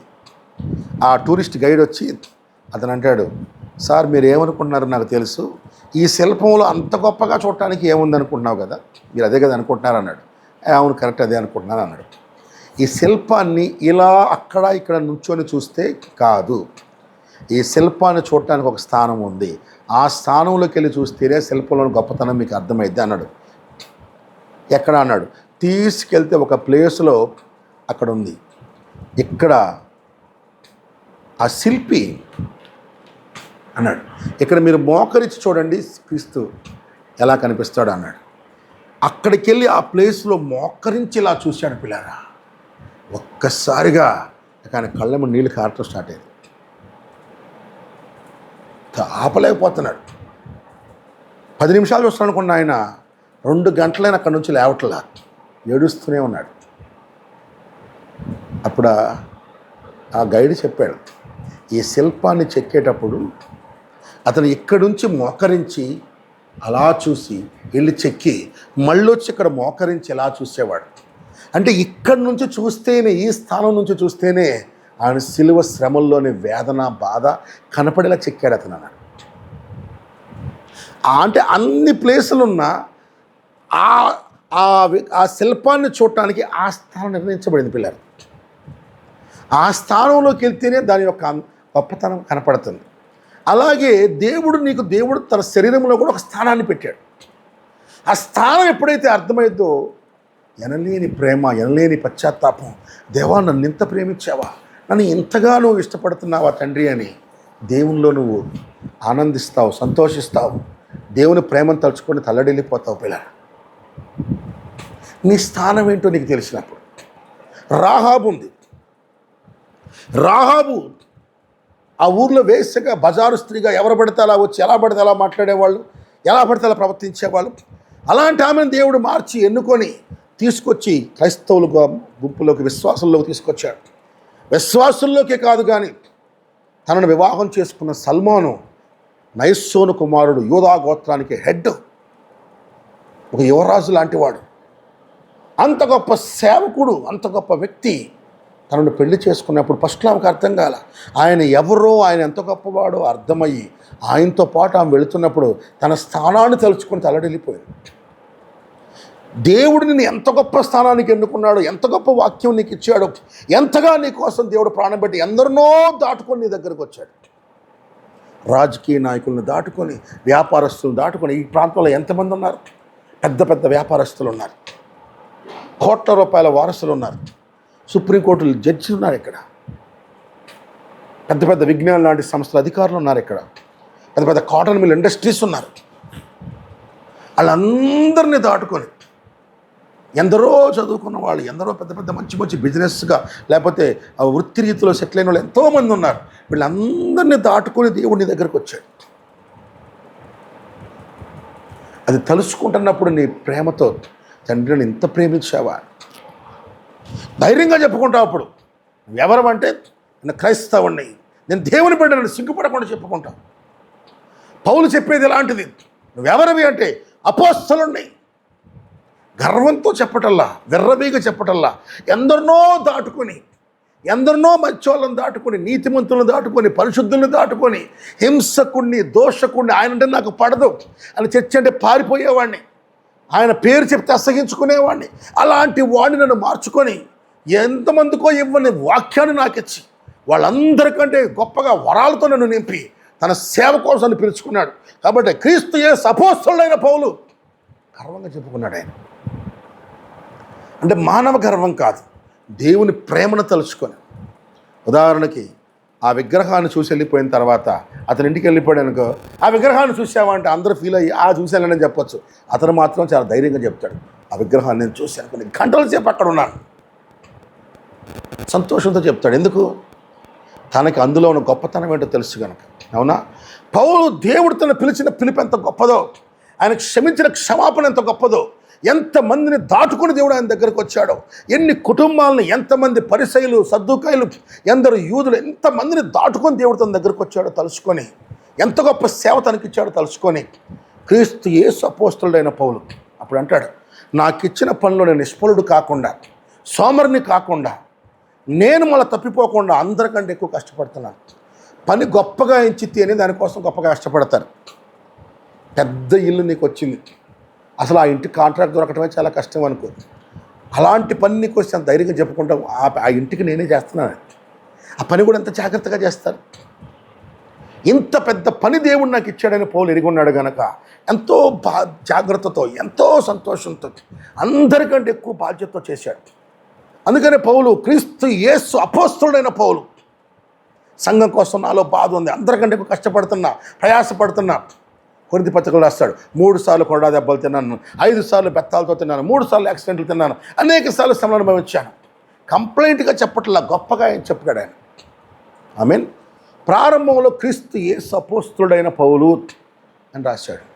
దాన్ని గొప్పగా ఎంచదు అంటే దాన్ని తప్పుగా ఎంచుకోవడం కాదు. కొంతమంది క్రైస్తవుల దగ్గర బిల్డప్లు ఇస్తారు, బయటికి వెళ్ళిపోతే మామూలుగా ఉంటారు. ఒక ఇంట్రెస్టింగ్ విషయం ఏంటంటే పిల్లారా, ఒక పాస్టర్ గారు ఉన్నాడు. ఆయన ఎప్పుడు చాలా డీసెంట్గా, చాలా నీట్గా, చాలా టిప్ టాప్గా ఉంటాడు. సూటు బూటు చాలా టూ మచ్గా వేస్తాడు. ఆయన బాత్రూమ్కి వెళ్ళంటే 2 గంటల దాకా రాడు. అంత చక్కగా చాలా నీట్గా స్నానం చేస్తాడు. సరదాగా చెప్తున్నాడు, గంట పైన చేస్తాడు మినిమం. ఆయన వస్తుంటే అన్నీ తెచ్చుకుంటాడు. ఆయన కాస్మెటిక్స్ మొత్తం నీట్గా అక్కడ పెడుతుంటాడు. చాలా డిగ్నిఫైడ్గా ఉంటాడు. ప్రతి వస్తువు చాలా జాగ్రత్తగా ఉంటాడు. ఈయన ఒరిస్సాలో వాక్యం చెప్పడానికి వెళ్ళాడంట. వెళ్ళిపోయినప్పుడు ఈయన భారీగా వైట్ కారు, పెద్ద కారు తేలటం, ఆయన వెనకాల ఆయన అక్కడ వచ్చి 2 పాస్టర్లు కారులో వస్తూ ఉన్నారు. ఎంత 2-3 కార్లు అట్లా వెళ్తుంటే ఎప్పుడు 1990లో అప్పట్లో ఇలా సేవకుడు వెళ్ళిపోయేసరికి ఒక పెద్ద హోటల్ దిగడానికి వెళ్ళారంట. ఆయన వెళ్తుంటే, మీరు ఏం చేస్తారు సార్, మీరు ఎవరు అని, పెద్ద హోటల్ అంటే 3 స్టార్ హోటల్లో ఎవరైనా తెలుసుకుంటారు, ఎవరంటే అనగానే ఆయన ఆమె మినిస్టర్ అన్నాడంట. ఆంధ్రప్రదేశ్ మినిస్టర్ అంటారు బాబు. ఏ మినిస్టరో, భూగర్భ ఇరిగేషన్ మినిస్టరో, భూగర్భ శాఖ మినిస్టరో, ఆంధ్ర మినిస్టర్ మన దానిలోకి వచ్చారు. అప్పుడు లేదు ఇటు టీవీ, ఇంత టెక్నాలజీ లేదు కదా పిల్లలు. సో ఈయన పెద్ద మినిస్టర్ అనుకొని ఆయనకి ఫ్రీగా రూమ్ ఇచ్చేసారు. ఆంధ్ర మినిస్టర్ వచ్చేసాడు. ఆయన 6 నెలలకు ఒకసారి అటు కూటాలకు వెళ్ళిపోయినప్పుడు, అది ఛత్తీస్గఢ్లో కూడా జరిగింది. వెళ్ళినప్పుడల్లా హోటల్కి వెళ్తుంటాడంట. వాళ్ళందరూ అమ్మో మినిస్టర్ గారు వచ్చారని చెప్పి చాలా అడబడి చేస్తున్నారట. ఆ తర్వాత వాళ్ళ మేనేజర్కి చెప్పారు, సార్ మన హోటల్లో ఆంధ్ర మినిస్టర్ ఒక ఆయన వచ్చాడు సార్, దిగి అడగానే, ఏ మినిస్టర్ ఏంటి అన్నాడంటే, తెలియదని అన్నాడంట. ఆంధ్ర మినిస్టర్ అంటే మనకు ఆంధ్ర తెలిసిన వాళ్ళు ఉన్నారులే, ఆంధ్రప్రదేశ్ గవర్నమెంట్లో అడుగుదాం ఏ మినిస్టర్ అనగానే, తర్వాత మీ ఆయన ఐడి కార్డులో ఉంది కదా పేరు, ఆ పేరు తీసి ఆంధ్రాలో కనుక్కుంటే ఆ పేరుతో మినిస్టర్లు ఎవరూ లేరు. ఆయన 2వ, 3వ దిగాడు. అప్పటికి మీటింగ్కి వెళ్ళి వాక్యం చెప్పేసి మళ్ళీ తిరిగి కారులో హోటల్ దగ్గరికి రాగానే, sir if you don't mind, మీరు ఏ శాఖకు మంత్రి అని అడిగారంట వాళ్ళు. ఏ శాఖకు మినిస్టర్ అని అంటే, ఆమె మినిస్టర్ ఆఫ్ జీసస్ క్రైస్ట్, యేసుక్రీస్తు యొక్క మినిస్టర్ అని చెప్పాడంట. చెప్పగానే వాళ్ళు పాపం చాలా హట్ అయ్యారంట. పిల్లరా, నువ్వు పాస్టర్ అని చెప్పొచ్చుగా, సిగ్గా, అవమానమా? పాస్టర్ అని చెప్పుకుంటే సిగ్గు చేట, మినిస్టర్ అనగానే మేమేదో ఆంధ్ర మినిస్టర్ అనుకొని మీకు ఫ్రీగా రూమ్ ఇచ్చాం 2 సార్లు అని చెప్పి చాలా బాధపడి, సరే ఏదైతే ఏమైంది దేవుడి సేవకుడివేగా, నీకు ఫ్రీగా ఇచ్చిన దేవుడు మాకు ఆస్వాదిస్తాడులే, ఉండలే అని చెప్పి ఆ ట్రిప్ పాపం ఫ్రీగా ఇచ్చారంట. అంటే నువ్వు నిజంగా సేవకుడిని అని చెప్పు, అన్యుల దగ్గరేమో నువ్వు వాళ్ళకి అర్థమయ్యే రీతిలో చెప్పాలి. క్రైస్తవుల దగ్గర దేవుని చెప్పుకోవాల్సిన దానిలో ఉండాలి. నువ్వు చెప్పుకునే దానిలో దేవుడి యొక్క కృప కనపడాలి తప్ప నీ ఆర్భాటం కనపడకూడదు. ఇక్కడ పౌలు ప్రారంభంలో నేను అపోస్తులుగా ఉంటానికి పిలువబడ్డాను అంటే, ఆయన దేవుడు తనకిచ్చిన పని ఎంత గొప్పదో ఎరిగి చెప్పాడు తప్ప తనకు హెచ్చించుకోవడానికి చెప్పలే. ఆమేన్. కానీ తర్వాత వెళ్తున్నప్పుడు ఆత్మీయ జీవితంలో క్రీస్తుని బాగా ఆయన గురిపెట్టాడు. దేవుణ్ణి చదువుతూ, క్రీస్తు ప్రేమను, క్రీస్తు స్వభావాన్ని స్టడీ చేస్తూ వెళ్ళినాక ఇంకా అసలు ఆయన అపోస్తులు చెప్పడం కూడా సిగ్గుపడ్డాడు పిల్లలు. నువ్వు ఎవరివండి, పెద్ద నువ్వు అపోస్తులుడివా, సువార్థికుడివా, రెవరెండ్వా అంటే, నేను జస్ట్ ఒక సేవకుడినయ్యా. మనం వెళ్ళిపోయినప్పుడు పాపం ఒక పాస్టర్ గారు, ఆయనకి పాపం ఆయన ఖమ్మం అనే ప్లేస్లో ఆయనకి ఒక పెద్ద సంఘం, దాదాపు 700 మంది 1000 మంది పైన దాక్కుంటారట. అందరూ అనేకులు విగ్రహార్థం నుంచి వచ్చిన వాళ్ళు, అందరూ పాపులు. ఆయన ద్వారా ప్లస్ పక్కన 15-20 సంఘాలు కట్టబడ్డాయి. ఒక్కొక్క సంఘంలో 200-300 మంది ఉంటారంట. అంత పెద్ద సేవకుడు చాలా క్యాజువల్గా వచ్చాడు. ఎవరు పాస్టర్, పెళ్లి చేసే పాస్టర్ అంటే ఈయనే అన్నారు. నేను వెళ్ళిపోయిన ప్రైజ్లాడండి అంటే, మీరు పాస్టర్ అంటే అవునయ్యా, ఏదో చిన్నగా పరిచర్య చేసుకుంటాం. చాలా చిన్న సంఘం, చాలా చిన్నగా మామూలు క్యాజువల్గా చెప్పాడు. తర్వాత చూస్తే చాలా అద్భుతం, ఆశ్చర్యం అనిపించింది. ఆయన సాక్ష్యము, ఆయనకున్న వ్యూస్, అక్కడున్న ప్రభావం, ఒంగోలు మొదలుకొని ఆ మార్కాపూర్ నుంచి ఆ ఏరియా మొత్తం అందరికీ ఆయన తెలుసు. అంత పెద్ద పేరున్న సేవకుడు. ఆయన బయట మీటింగులు పెడితే వేల సంఖ్యలో జనం వాళ్ళు వస్తారంట. అంత పెద్ద సేవకుడు చాలా చాలా సింపుల్గా ఉన్నాడు. పెళ్ళి మీరే చేస్తారంటే అవునండి, పాపం వీళ్ళు మాకు ఎవరు లేరని రిక్వెస్ట్ చేశారు. ఆయన మనల్ని ఎవరు పిలుస్తారండి, పేదవాళ్ళేగా, డబ్బు ఉన్నాడు మనల్ని ఎందుకు పిలుస్తాడు అంటాడు ఆయన. ధనం ఉన్నవాళ్ళు ఎవరో సతీష్ కుమార్ను, శ్యామ్ కిషోర్ని పిలుచుకుంటారు. పేదవాడే మనల్ని పిలుస్తాడు, అవసరం ఉన్నవాడే మనల్ని పిలుస్తాడు, అక్కలు ఉన్నవాడే పిలుస్తాడు. ఆయన మాట్లాడే దానికి చాలా అద్భుతంగా అనిపించింది పిల్లలు. నేను నిజంగా పౌలు కూడా ఇలా ప్రవర్తించుకునేవాడు అనిపించింది. అంత సంఘం ఉంటే అసలు ఒక 15-20 సంఘాలు ఆయన కింద ఉండి అంత సంతోషం అని వాళ్ళపైన పెత్తనం చేయడాడు, వాళ్ళకి ఇచ్చేది వదిలేశాడంట. మిమ్మల్ని ఎన్నుకున్నాడే దేవుడు అని. హైదరాబాద్ లాంటి టౌన్లో కూడా 100-150 మంది బిలీవర్స్ ఆయన ద్వారా వస్తూ పాస్టర్కి అప్పగించి వచ్చేసాడు ఆయన. చాలా అంటాడు, నన్ను ఎక్కడే ఎన్నుకున్నాడయ్యా దేవుడు, నా పని ఇదే. చాలా చాలా అంటే దేవుని ప్రేమను తెలిసిన తర్వాత మనిషి ఒకళ్ళ పైన పెత్తనం చేయడానికి బదులుగా, నేను నాయకుడని చెప్పుకోవడానికి బదులుగా నేను పనివాడిని చెప్పుకోవడానికి ఆనందిస్తాడు. పిల్లాడు పని చేయటంలో ఆనందిస్తాడు, సేవ చేయటంలో ఆనందిస్తాడు. ఆమె మా పాస్టర్ గారు ఏలియా గారు, మేము చర్చిలో ఉండే రోజుల్లో పనిచేస్తుంటే మాకు వంట రాదు. ఆయన బ్యాచిలర్, ఆయన పెళ్లి చేసుకోకుండా దేవుని కోసం సమర్పించుకున్నాడు. ఆయన ఇంట్లో అన్నం వండేసేవాడు. కూర్చుంటే కూడా చెప్పొచ్చు, సందీప్ వడ్డించు, లేకపోతే హరి వడ్డించు అని చెప్పేసేయచ్చు. ఆయన కూర్చున్నాయా అని చెప్పేసి ఆయనే తీసుకొచ్చి వడ్డిస్తూ ఉంటాడు. చాలాసార్లు బాధేసేది, అన్న నువ్వెందుకన్నా నాకు మేము వడ్డిస్తాంలే, కూర్చోండి ఏం కాదు అని. నిజంగా పిల్లారా, పెద్దవాడు తగ్గించుకోవటంలో చిన్నవాడని చెప్పుకోవడం ఆనందిస్తాడు, చిన్నవాడు హెచ్చించుకోవడం ఆనందిస్తాడు. గాలిలోన సంచిలోనంట ఏమీ లేకపోతేనంట, అబ్బో నేను చాలా గొప్పదానని చెప్పి గాల్లో ఎక్కడో ఎగిరిద్దంట. దానిలో చిన్న మట్టి ఉన్నా, చిన్న సంచదార ఉన్నా, చిన్న బెల్లం గడ్డ ఉన్నా అది తగ్గుతూ ఉంటుందంట. ఎంత బరువు ఉంటే అంత కింద తగ్గిద్దట. ఏమీ లేకపోతే అంత గాల్లో ఉంటుందంట. మరి ముఖ్యంగా ఏమీ లేని వాళ్ళు, మరి ముఖ్యంగా తాగేసి ఉండేవాళ్ళు, అసలు వాళ్ళ మాటలు, తాగినోడి మాటలు మామూలుగా ఉండవు. కీర్తన గ్రంథంలో సామెతల గ్రంథం 30 అధ్యాయాలు రాస్తాడు. తాగిపోతున్న వాడు నడి సముద్రంలోకి వెళ్ళి ఓడ అంచున కూర్చొని గాల్లో తేల్తా, నన్ను ఎవడేం చేయలేడు అంటాడంట. నేను ఈరోజు వస్తుంటే కూడా బోర్డులు, నాకు ఎందుకు ఈ వాక్యం వచ్చిందంటే, దారులు మొత్తం వస్తుంటే క్యాప్షన్స్, మనల్ని ఎవడరా ఆపేది, క్యాప్షన్, దూసుకుపో నీకు అడ్డేమీ లేదు. ఏమిటి క్యాప్షన్స్? ఏం చేయగలడు మనిషి? హ్యాపీ బర్త్డే అని చిన్న చిన్న వాళ్ళు ఫోటోలు.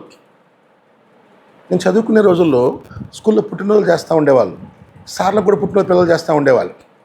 మా పెడియాట్రిక్ ప్రొఫెసర్ సుదర్శన్ రెడ్డి గారని, one of the top pediatrist in Hyderabad, ఆయన కొన్ని బుక్స్ కూడా రాశాడు. ఇండియా వైడ్ ఫేమస్ డాక్టర్ ఆయన.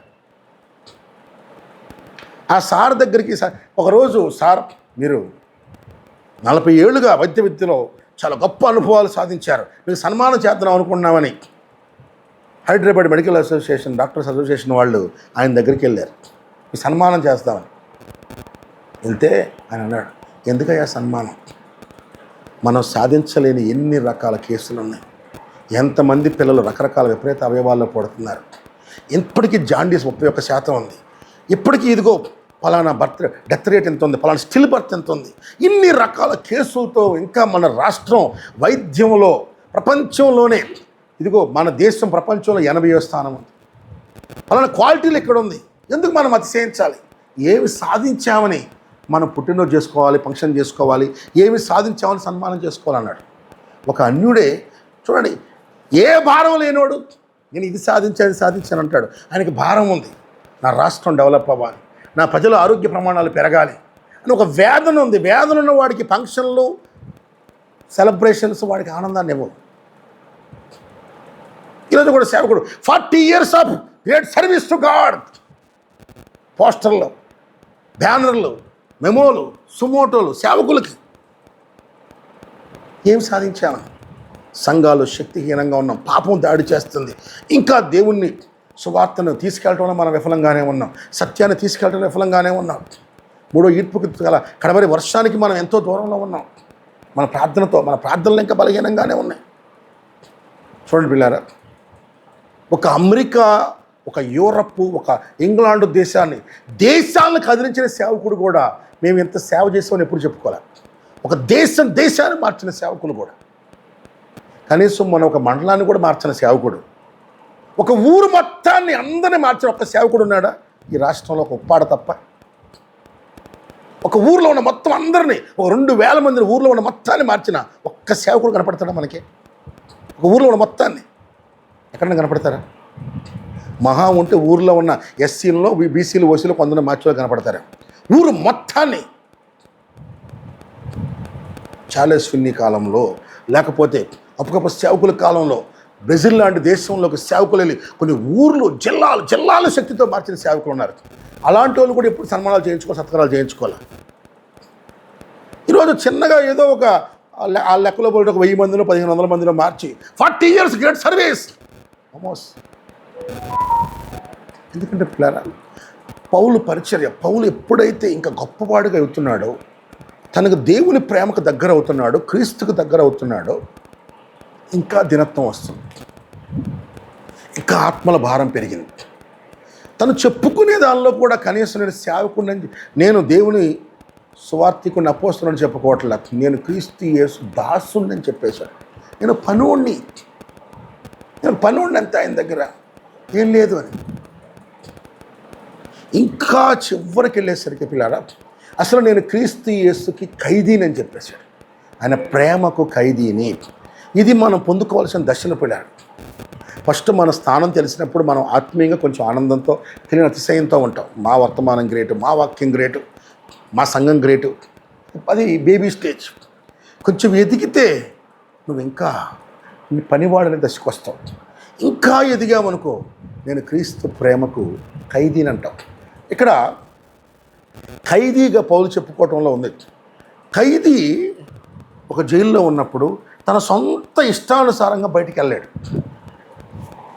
ఎప్పుడు కావాలంటే అప్పుడు వెళ్ళగలడా? వాళ్ళు టైంలు ఇస్తారు.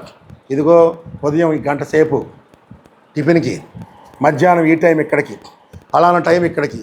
ఎప్పుడు పడితే అప్పుడు వెళ్ళలేడు, ఎక్కడికి పడితే అక్కడికి వెళ్ళలేడు. అసలు తను కోరుకున్న తను చేయలేడు. ఆ జైలర్ అనుమతిస్తే పోతాడు, లేకపోతే ఉంటాడు. తను కోరుకున్న ఫుడ్ కూడా తినలేడు. నాకు అది కావాలి, ఇది కావాలని చెప్పి తెచ్చుకొని తినగలడా? తను కోరుకున్నది చూడలేడు. అంటే అన్నీ కూడా వాళ్ళే నిర్ణయిస్తారు. అంటే పౌలు ఆత్మీయంగా ఒక దశకి వెళ్ళిపోయినాక ఎంతగా పరిశుద్ధ ఆత్మకి సరెండర్ అవుతూ వెళ్ళిపోయారు. ఆత్మకి సరెండర్ అవుతూ ఆత్మకు లొంగుతా వెళ్ళిపోయేసరికి ప్రతిదిగా ఆత్మ ఆయనకు అనుమతిస్తే తప్ప చేయలేనంతగా ఆత్మకు బానిస అయిపోయాడు. ఆమేన్. అందుకే మీరు చూస్తే అపోస్తల కార్యాల్లో పౌలు రెండవసారి వాక్యాన్ని చెప్పడానికి వెళ్తున్నప్పుడు, ఆసియాలో వాక్యం చెప్పబోతుంటే యేసు ఆత్మ ఆయన వెళ్ళనివ్వట్లేదని ఉంటుంది, అక్కడ వాక్యం చెప్పనివ్వట్లేదని ఉంటుంది. అక్కడ వాక్యం వెళ్ళిపోతున్నాడు, ఆత్మ అడ్డుకుంటుంది. వద్దు, ఇక్కడ వాక్యం చెప్పొద్దు, ఆయన సంఘాలు ఉన్నాయి. అర్థం కాలేదు.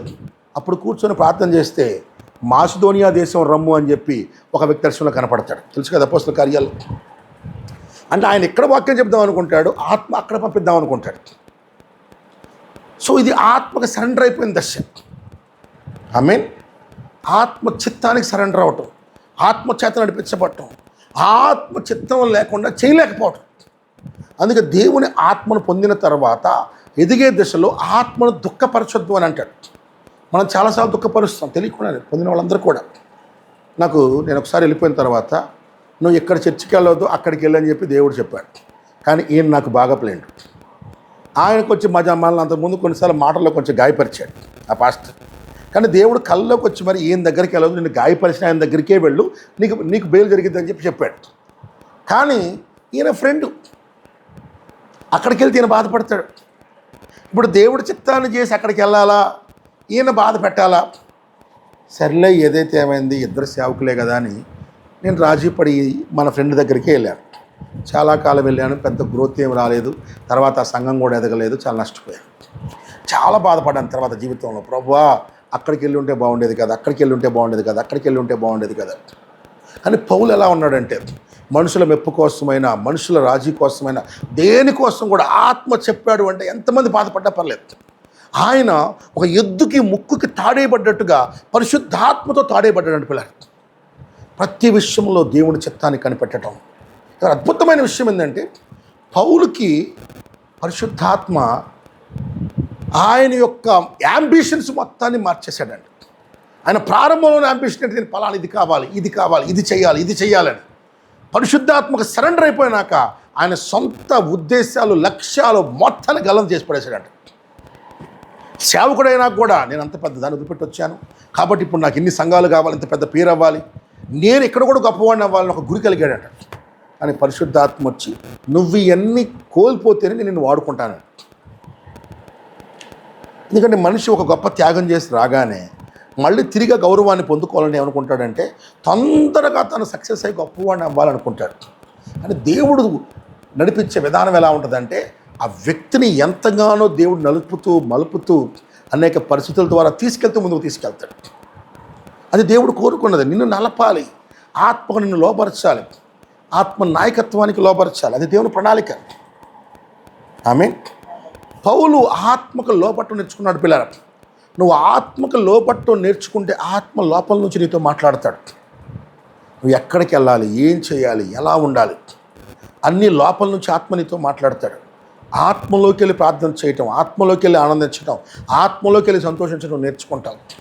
నువ్వు ఏ వాక్యం వినాలి, ఈరోజు ఏ గ్రంథం చదవాలో కూడా ఆత్మ నడిపిస్తాడు. నేను పౌలు అంతగా ఆత్మకు సరెండర్ అవుతా వచ్చాను పిల్లలు. ఆమేన్. పౌలు నేర్చుకున్న ఒక 3 అంశాలు చెప్పి నేను ముగిస్తాను.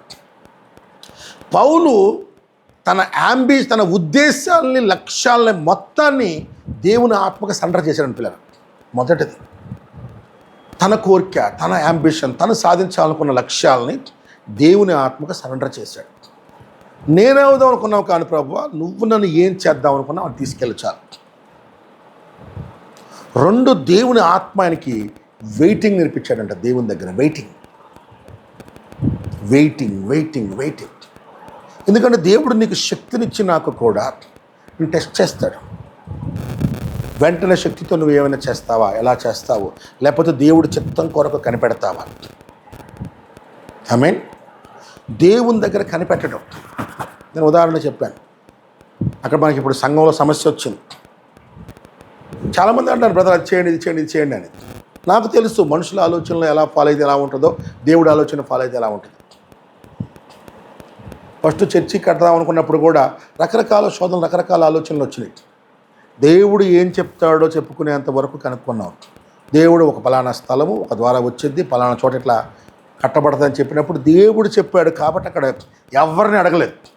దేవుడు చెప్పాడు కాబట్టి అక్కడికి వెళ్ళాం. చేతిలో ఉంది 8,000 రూపాయలు. దేవుడు చెప్పాడని అక్కడ స్టార్ట్ చేసాం. దేవుడే రంగం తీసుకోవచ్చు. ఒక లోన్ లేదు, ఒక రూపాయి అప్పు లేదు, ఒకరి దగ్గరికి వెళ్ళలేదు, ఒకరిని అడగలేదు, ఒకరి సాయం కోరలేదు. దేవుడే మొత్తాన్ని దాంతో మొత్తం నువ్వు అనుకున్న దానికంటే, ఊహించిన దానికంటే దేవుడు చేశాడు. కానీ అంతకు చాలా కాలం వెయిట్ చేయించాడు. ఇప్పుడు కూడా మనుషులు చెప్పిన దాన్ని బట్టో, వాళ్ళు చెప్పిన దాన్ని బట్టి మన శక్తినో, మన బలాన్నో మనం నమ్ముకొని వెళ్తే లోన్ ద్వారానో, మనీ ద్వారానో, ఇంకొక ద్వారానో ఎలా జరిగింది. కానీ దేవుడు చెప్పేంత వరకు వెయిట్ చేసి దేవుడు చెప్పింది చేస్తే అది ఆయన ఇష్టానుసారంగా ఉంటుంది. ఆయన రంగం మీదకి వస్తాడు, అక్కడ ఆయన దిగి వస్తాడు, ఆయన దాని పక్షాన్ని నిలబడతాడు. అందుకే ఇన్ని రోజులు ప్రార్థనలు చేస్తాను. దేవుడు వెయిటింగ్ నేర్పించాడు పౌలుకి. Wait time. ఉదాహరణకి పౌలుకి పవర్ ఉంది, ఏ దెయ్యాన్ని వెళ్ళగొట్టవచ్చు. కానీ పౌలు చివరి దశకు వచ్చేసరికి దెయ్యాలను వెళ్ళగొట్టడానికి కూడా దేవుని దగ్గర కనిపెట్టాడు. స్వస్థత కోసం కూడా దేవుని దగ్గర కనిపెట్టాడు. ఒక ఫిలిప్పి పట్టణంలో పౌలు వాక్యం చెప్తున్నాడు. ఒక పుతోను అనే స్త్రీ దెయ్యం బట్టి అరుస్తుంది, కేకలేస్తుంది. పౌలు ఫస్ట్ రోజే గెట్అవుట్ అని చెప్పి ఉండొచ్చు. కానీ పౌలు లోపల ఆత్మకు సరెండర్ అయ్యాడు. ప్రభువా, ఈరోజు నేను వెళ్ళగొట్టినా అన్నాడు. వద్దు అన్నాడు. 2వ రోజు, 3వ రోజు, అలా అనేక రోజులు గడిచిపోతుంది. ఆ రోజు అనేక మంది తెలిసిపోయింది. కొంతమంది ఈ పౌలుకు పవర్ లేదు. ఒకప్పుడైనా ఒక వ్యక్తి అయినా కాదంటేనే ప్రార్థన చేస్తే వాడు గుడ్డోడయ్యాడంట. ప్రారంభంలో అయ్యాడు కదా. పౌలు ప్రారంభంలో ఒక ఊర్లో ఒక వ్యక్తి పౌలు ఎదిరిస్తుంటే కొంతకాలం నువ్వు గుడ్డివాడు వదుగా అనగానే గుడ్డివాడైపోయాడు. కరడి సిమోను కాదు, ఎలుమా మరొక వ్యక్తి. సో అతన్ని గుడ్డివాడిని చేశాడు పాంప్లీ అనే దీపంలో, ఐ థింక్ సో. అలాంటి పౌలు ఇక్కడ దెయ్యం అన్ని రోజులు అరుస్తున్నాం కానీ దెయ్యాన్ని ఏమంటలా. అందుకే కొంతమంది చూసి పౌలు దగ్గర పవర్ లేదు, పోయింది అనుకుంటా ఉంటారు. కానీ పౌలు ఇంకెక్కువగా దేవుడు సరెండర్ అయ్యాడు. ఆమె అక్కడ ఆ పంప్లిని చేసినప్పుడు ఆ రాజుగారు ఒక్కడే మారతాడు, కొంతమంది మారతారు. ఆ తర్వాత కొంతమంది రక్తభేది రోగవచ్చులు స్వస్థపరుస్తాడు, కొంతకాలం జరుగుతుంది. కానీ ఇక్కడ పౌలు చాలా కాలం ఆగాడు. కొంతమంది పౌలు ఎగతాళి చేస్తున్నారు, కొంత పౌలు తిట్టుకుంటున్నారు, పౌలు దగ్గర పవర్ లేదనుకుంటున్నారు. ఇలా గడిచింది. ఒకరోజు పౌలు చర్చికి వెళ్తుంటే మళ్ళీ అరుస్తుంది. అప్పుడు ఒక్కసారిగా దేవుని ఆత్మ వెళ్ళు, ఇదే టైం అనగానే వెళ్ళాడు. యేసు దెయ్యం వెళ్ళిపో అన్నాడు. పౌలు అనుకున్న జనాలు మారలా. అని పౌలుకు తెలుసు దేవుడు ఏదో చేయబోతున్నాడు, ఇది దేవుడు చిత్తమని తెలుసు. ఆమెలో దెయ్యం వెళ్ళిపోయింది, పవర్ పోయింది. తీసుకెళ్ళి జ్యోతిషం చెప్పలేకపోతుంది. వాళ్ళ ఓనర్లు తీసుకెళ్ళి పోలీస్ కంప్లైంట్ చేశారు. వాళ్ళ ఉద్దేశంలో దెయ్యం కాదు, వాళ్ళ ఉద్దేశంలో వాళ్ళ దేవుడు. మా దేవుడిని ఈ మంత్రంతో ఎల్లగొట్టాడు, వీడి మంత్రగాడు, వీడి శుద్రశక్తులు ఉన్నాయి, వీడి మాంత్రికుడు అరెస్ట్ చేయండి అని. దెయ్యాన్ని ఏమో దయ్యం అంటున్నారు, దైవాన్ని ఏమో దెయ్యం అంటున్నారు. చూడండి, అరెస్ట్ చేయగానే పౌలుకు తెలుసు దేవుడు ఏదో చేస్తున్నాడని. పోలీసులు రాగానే నేను రోమన్ సిటిజన్ అని చెప్పుంటే పౌలు అరెస్ట్ చేసి ఉండేవాళ్ళు కాదు. కానీ దేవుడు ఏదో చేస్తున్నాడు కాబట్టి పౌలు ఏమీ చెప్పలా. తీసుకెళ్ళి పౌలు కొండ దెబ్బలతో కొట్టండి అన్నాడు. పౌలుని ఎంక్వైరీ కూడా లేకుండా కొండ దెబ్బలు కొట్టారు, తీసుకెళ్ళి జైల్లో వేశారు. ఆ రాత్రి స్తోత్రం ప్రభువా నీ చిత్తాన్ని చేశాను నాయన అని పాటలు పాడుతున్నాడు. అప్పుడు దేవుడు రంగం మీదకి వచ్చాడు. హల్లెలూయా. మొత్తాన్ని షేక్ చేసి ఆ జైలు గోడల మొత్తానికి కదిలించాడు. ఇల్లు మొత్తం కప్పు గోడలు పడిపోయి కింద నోడికి ఎవరికేం కాలేదు. అది చూసి ఆశ్చర్యపోయారు, ఎలా ఇంత పెద్ద జైలు పడిపోయింది. ఇందాక ఒక వీడియో, చిన్న ఆక్వేరియం పెద్దది పగిలిపోతేనే పక్కన ఉన్న మనుషులకి గుచ్చుకొని చచ్చిపోయారంట. అలాంటిది జైల్లో ఉన్న రాళ్ళు రప్పలు పైన కింద ఇన్ని పడ్డా లోపల ఉన్న ఎవరికి చిన్న డ్యామేజ్ కాలేదు. ఇది చూసినప్పుడు జైలు అధికారి, జైల్లో ఉన్న వాళ్ళు 200 మంది స్పాట్ రాత్రికి రాత్రి మొత్తం మారిపోయారు. రాత్రికి రాత్రి బాప్తిస్మాలు తీసుకున్నారు. తెల్లారి ఈరోజు నీ ఎంక్వైరీ రానగానే ఏంటి ఎంక్వైరీ, నేను రోమన్ సిటిజన్ అన్నాడు. అప్పుడు వాళ్ళు ఉడికిపోయారు. మరి నిన్న చెప్పొచ్చు కదరా నువ్వు. ఎందుకంటే పౌలుకు తెలుసు దేవుడు ఆత్మకు లోపడ్డాడు. ఆయన దేవుడు చెప్పొద్దంటే ఆగాడు. అంటే దేవుని దగ్గర వెయిటింగ్ నేర్చుకున్నాడు ఆయన. టైం ప్రతి దానికి సమయం ఉంది. దేవుని ఆత్మతో వెయిటింగ్ చాలా కష్టం పిల్లలు,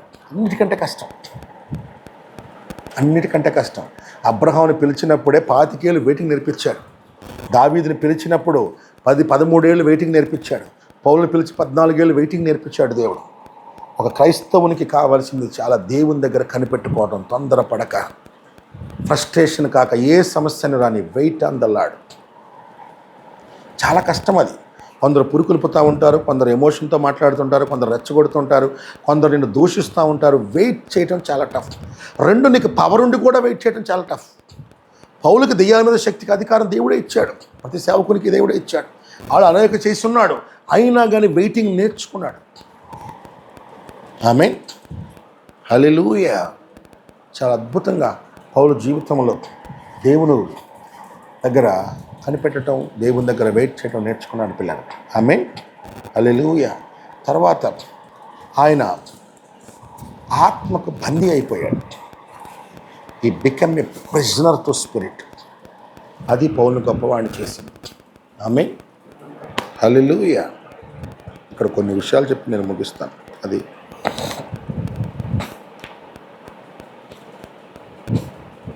పౌలు లంగరు వేయబడ్డాడు. తర్వాత ఆత్మచేత నడిపించబడి దేవుని కోసం వెయిటింగ్ చేయడానికి నేర్పించబడ్డాడు. ఆమేన్. ఆ తర్వాత he was so much with the word of God. ఆయన దేవుని వాక్యంతో ఎంతగా నింపబడ్డాడంటే లోపల ఉన్న ఆత్మ తన్ని ప్రెషరైజ్ చేసే వరకు ప్రార్థనలోను వాక్య ధ్యానంలోనూ గడిపాడు పిల్లలు. అంటే లోపల ఉన్న ఆత్మ తన్ని ప్రెషరైజ్ చేయడానికి, అదే నేను బందీ అయ్యాడంటానికి రీజన్ అది. అంటే ఆత్మ అడ్డుకున్నప్పుడు ఆగటం నేర్చుకున్నాడు. 2 ఆత్మ పంపటానికి కూడా ఆత్మ ప్రెషర్ని అనుభవించడానికి, దేవుని ఆత్మ తీవ్రతను అనుభవించాలని. అంటే వెళ్ళమున్నప్పుడు కూడా దేవుడు మామూలుగా వెళ్ళటం కాదు, దేవుడు శక్తితో ప్రెషరైజ్ చేయటం. యాక్చువల్గా మొన్న హైదరాబాద్ వెళ్ళినప్పుడు ఒక బ్రదర్ సాక్ష్యం చెప్తున్నాడు. చాలా రోజు కూర్చుంటాడు, చర్చికి వెళ్తుంటాడు, వస్తుంటాడు, ప్రార్థన చేసుకుంటాడు. ఒకరోజు వచ్చి ఇంట్లో కూర్చొని భోజనం చేస్తుంటే ఇక పరిశుద్ధ ఆత్మ ఆయన్ని ఎంతగానో ఒత్తిడి చేసి వీళ్ళు ఎదురింటి వాళ్ళతో మాట్లాడాలి, స్వార్థ చెప్పాలని ప్రజరిస్తున్నాడు. రాత్రి 9-8:30 అవుతుంది. అన్నం తింటున్నాడు. ఆత్మ నువ్వు వెళ్ళంటే ఇక ప్లేట్ కూడా పక్కన పడేసి వెళ్ళేంత ఒత్తిడి వస్తుంది ఇక వల్ల కావట్లేదు అతనికి. ఇక ఏం చేయాలి అర్థం కావట్లేదు. ఇక బలవంతా త్వరగా ముగిచ్చేసుకొని ఇక వాళ్ళ పరిచయం కూడా లేదు, వాళ్ళు ఎవరో. దేవుడు ఒత్తిడి పెట్టేస్తున్నాడు ఆయన్ని. ఇక వెళ్ళిపోయి తలుపు కొట్టాడంట. అలా ఆవిడతో కొంచెం ఆవిడ ఎప్పుడు మాట్లాడేదంట, కానీ వాళ్ళతో పెద్ద పరిచయం లేదట. వెళ్ళి తలుపు కొట్టేదే వాళ్ళు. తలుపు కొట్టాడంట. ఏంటి అన్నాడంట, బ్రదర్కి వస్తే మాట్లాడాలన్నారంట. భోజనం చేస్తున్నాము, వాళ్ళు తింటున్నారంట. అప్పుడు భోజనం అయిపోయినాక వస్తారా అన్నారంట. సరే మరి తలుపేసుకున్నారు. ఇక లోపలికి వస్తే తట్టుకోలేకపోతున్నాడంట. దీన్ని అర్జీ అంటారు పిల్లలు. Paul was urged in the spirit. ఇది 3వ క్వాలిటీ. అర్జీ అంటారు. అంటే ఆత్మ అర్జెన్సీ క్రియేట్ చేయటం. ఉదాహరణకి నీకు మామూలుగా బయటకు టైం దొరికి పాస్ పోసుకోవడం వేరు, ఒక టైం వచ్చేది అది అర్జెంట్ అయిపోద్ది. ఇక నువ్వు అది పొజిషన్ తప్పకేమీ చేయలేవు, నీకు అదే ఫస్ట్ ప్రయారిటీ అయింది. దీన్ని అర్జీ అంటారు. Spiritual urge or spiritual pressure.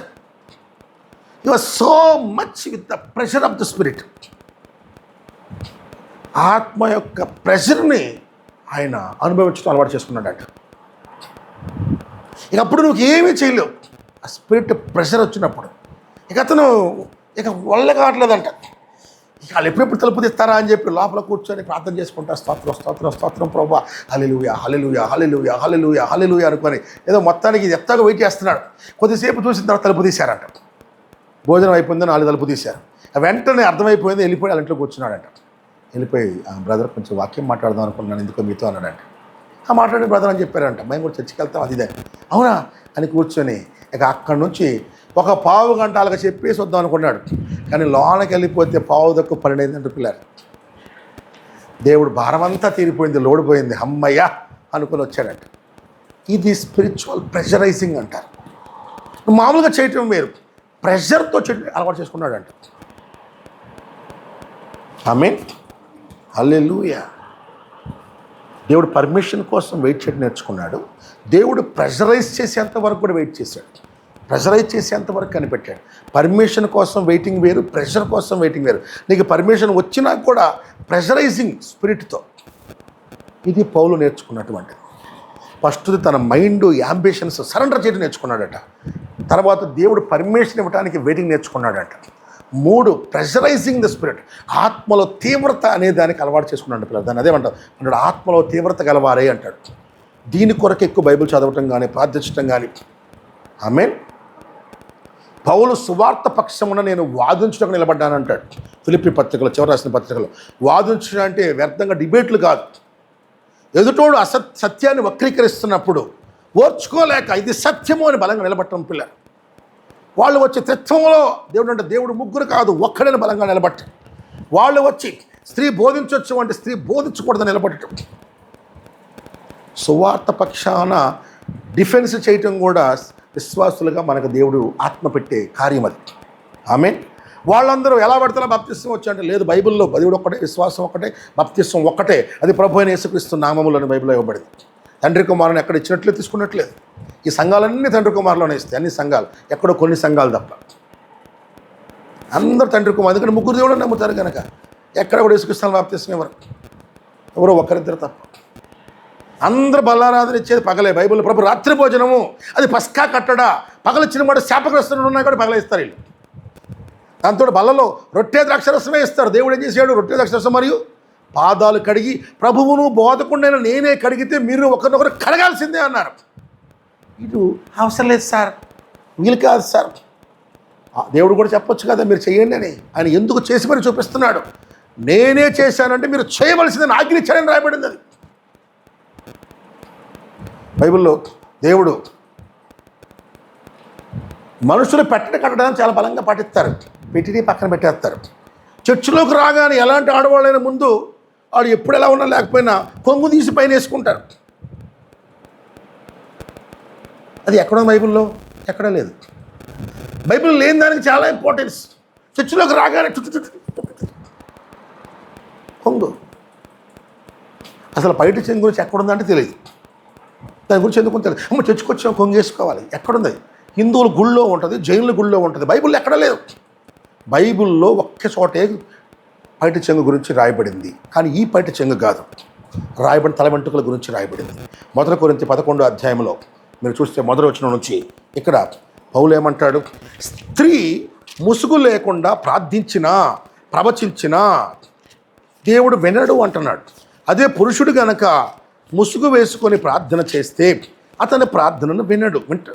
స్త్రీ ముసుగు తీస్తే ప్రార్థన వినడు, పురుషుడు ముసుగేస్తే ప్రార్థన వినడు అన్నాడు. ఏ ముసుగు గురించి మాట్లాడు? ఇక్కడ ఏమన్నాడు? చర్చిల గురించి మాట్లాడటల్లా, ప్రార్థన గురించి, ప్రవచనం గురించి మాట్లాడుతున్నాడు. 3వ వచనం, ప్రతి పురుషునికి శిరస్సు క్రీస్తనియు, స్త్రీకి శిరస్సు పురుషుడనియు, క్రీస్తునకు శిరస్సు దేవుడని మీరు తెలుసుకోవాలి. 4వ వచనం, ఏ పురుషుడు తల మీద ముసుగు వేసుకొని ప్రార్థన చెయ్యునో లేక ప్రవచించునో. ఇక్కడ ప్రార్థన గురించి, ప్రవచనం గురించి మాట్లాడుతున్నాడు. పురుషుడికేమో ముసుగు ఉండకూడదు, స్త్రీకేమో ముసుగు ఉండి తీరాలి అని అంటాడు. ఓకే, ఏ ముసుగు గురించి మాట్లాడాడు? పటిచంగ, దొంగ, కచ్చిప. అక్కడ చూడండి 15వ వచనం, స్త్రీకి తల వెంట్రుకలు పైటి చెంగుగా ఇవ్వబడెను. అందుకనే పైన స్త్రీ ముసుగేసుకోకపోతే, అంటే ఇక్కడ చూడండి పిల్లరా, ఈ మెడక కింద పొడుగుగా స్త్రీకి జుట్టు ఇచ్చాడు. ఇది నాజీర్ నియమం అంటారు. దేవదూతలను బట్టి ఇవ్వబడిందని అంటాడు. నాజీర్ నియమం. స్త్రీకి నాజీర్ నియమంతో పొడవైన వెంట్రుకలు ఇవ్వబడ్డాయి. అందుకని మీరు అక్కడ మొత్తం చదవండి. జుట్టు కత్తిరించుకోవడం వలన పురుషుడు జుట్టు పెంచుకోకూడదు. స్త్రీ 7వ వచనం, పురుషుడైతే దేవుని పోలిక మహిమానంగా ఉన్నాడు కనుక తల మీద ముసుగు వేసుకొనకూడదు, కానీ స్త్రీ పురుషుని మహిమై ఉన్నది. అయితే ఏమిటది ముసుగు? చూడండి 10వ వచనం, ఇందువలన దేవదూతలను బట్టి అధికార సూచన స్త్రీకి తల మీద ఉండవలను. మీరు దేవదూతలను చూస్తే దేవదూతలు ముసుగేసుకొని కనపడతారా? వెంట్రుకలు పొడుగ్గా ఉంటాయి వాళ్ళకి. ఒకవేళ స్త్రీ ముసుగు వేసుకోలేదంటే పొడువైన వెంట్రుకలు ఆమె గొండు గురికించుకోవాలంటున్నాడు. పురుషుడేమో పొడవైన వెంట్రుకలు పెంచుకుంటే అతని ప్రార్థన వినడు. ఇట్టి ఆజ్ఞ మాలో కూడా లేదు. 14వ వచనం, పురుషుడు తల వెంట్రుకలు పెంచుకుంటే అతనికి అవమానం అని స్వభావ సిద్ధంగానే చెప్తుంది కదా. పొడవైన జుట్టుకలు ఆడంగిలాగా ఏంట్రా జుట్టుకలు? నాజీరు చేయబడితే తప్ప పురుషుడికి వెంట్రుకలు పొడుగ్గా ఉండకూడదు. స్త్రీ జుట్టు కత్తిరించుకోకూడదు. ఇక్కడ మాట్లాడుతుంది మొత్తం జుట్టు.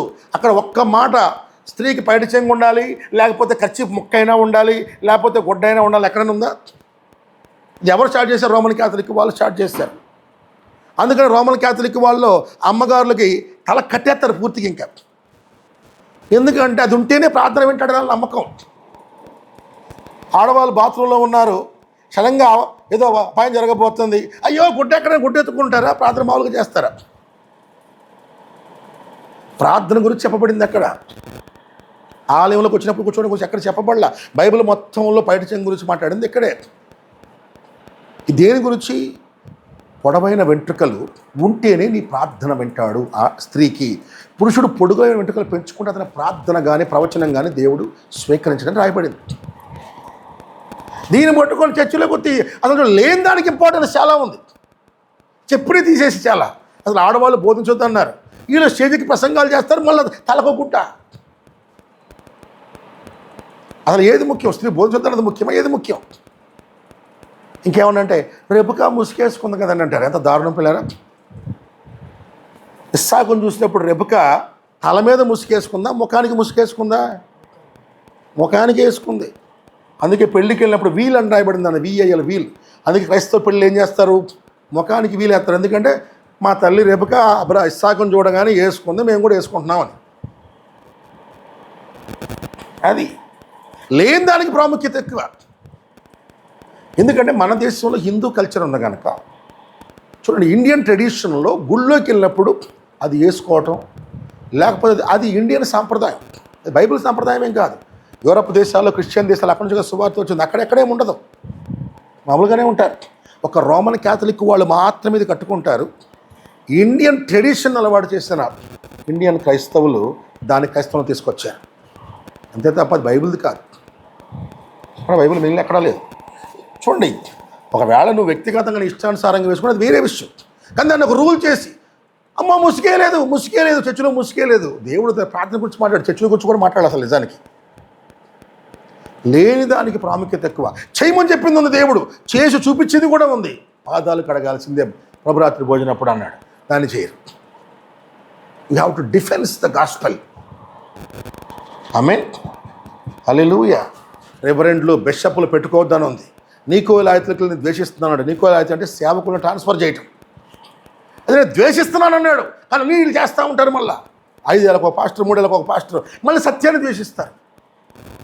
నువ్వు ఆత్మ ప్రెషరైజ్ చేసి పౌలుని ఒక చోటకు వచ్చి సున్నతి పొందాల్సిందే అంటే, పౌల్లో ఉన్న దేవుడు ఆత్మ రాత్రి మిడ్-నైట్ తెల్లారి వరకు కూడా వాళ్ళు చెప్తుందని ఒప్పుకునేది పిల్లరా.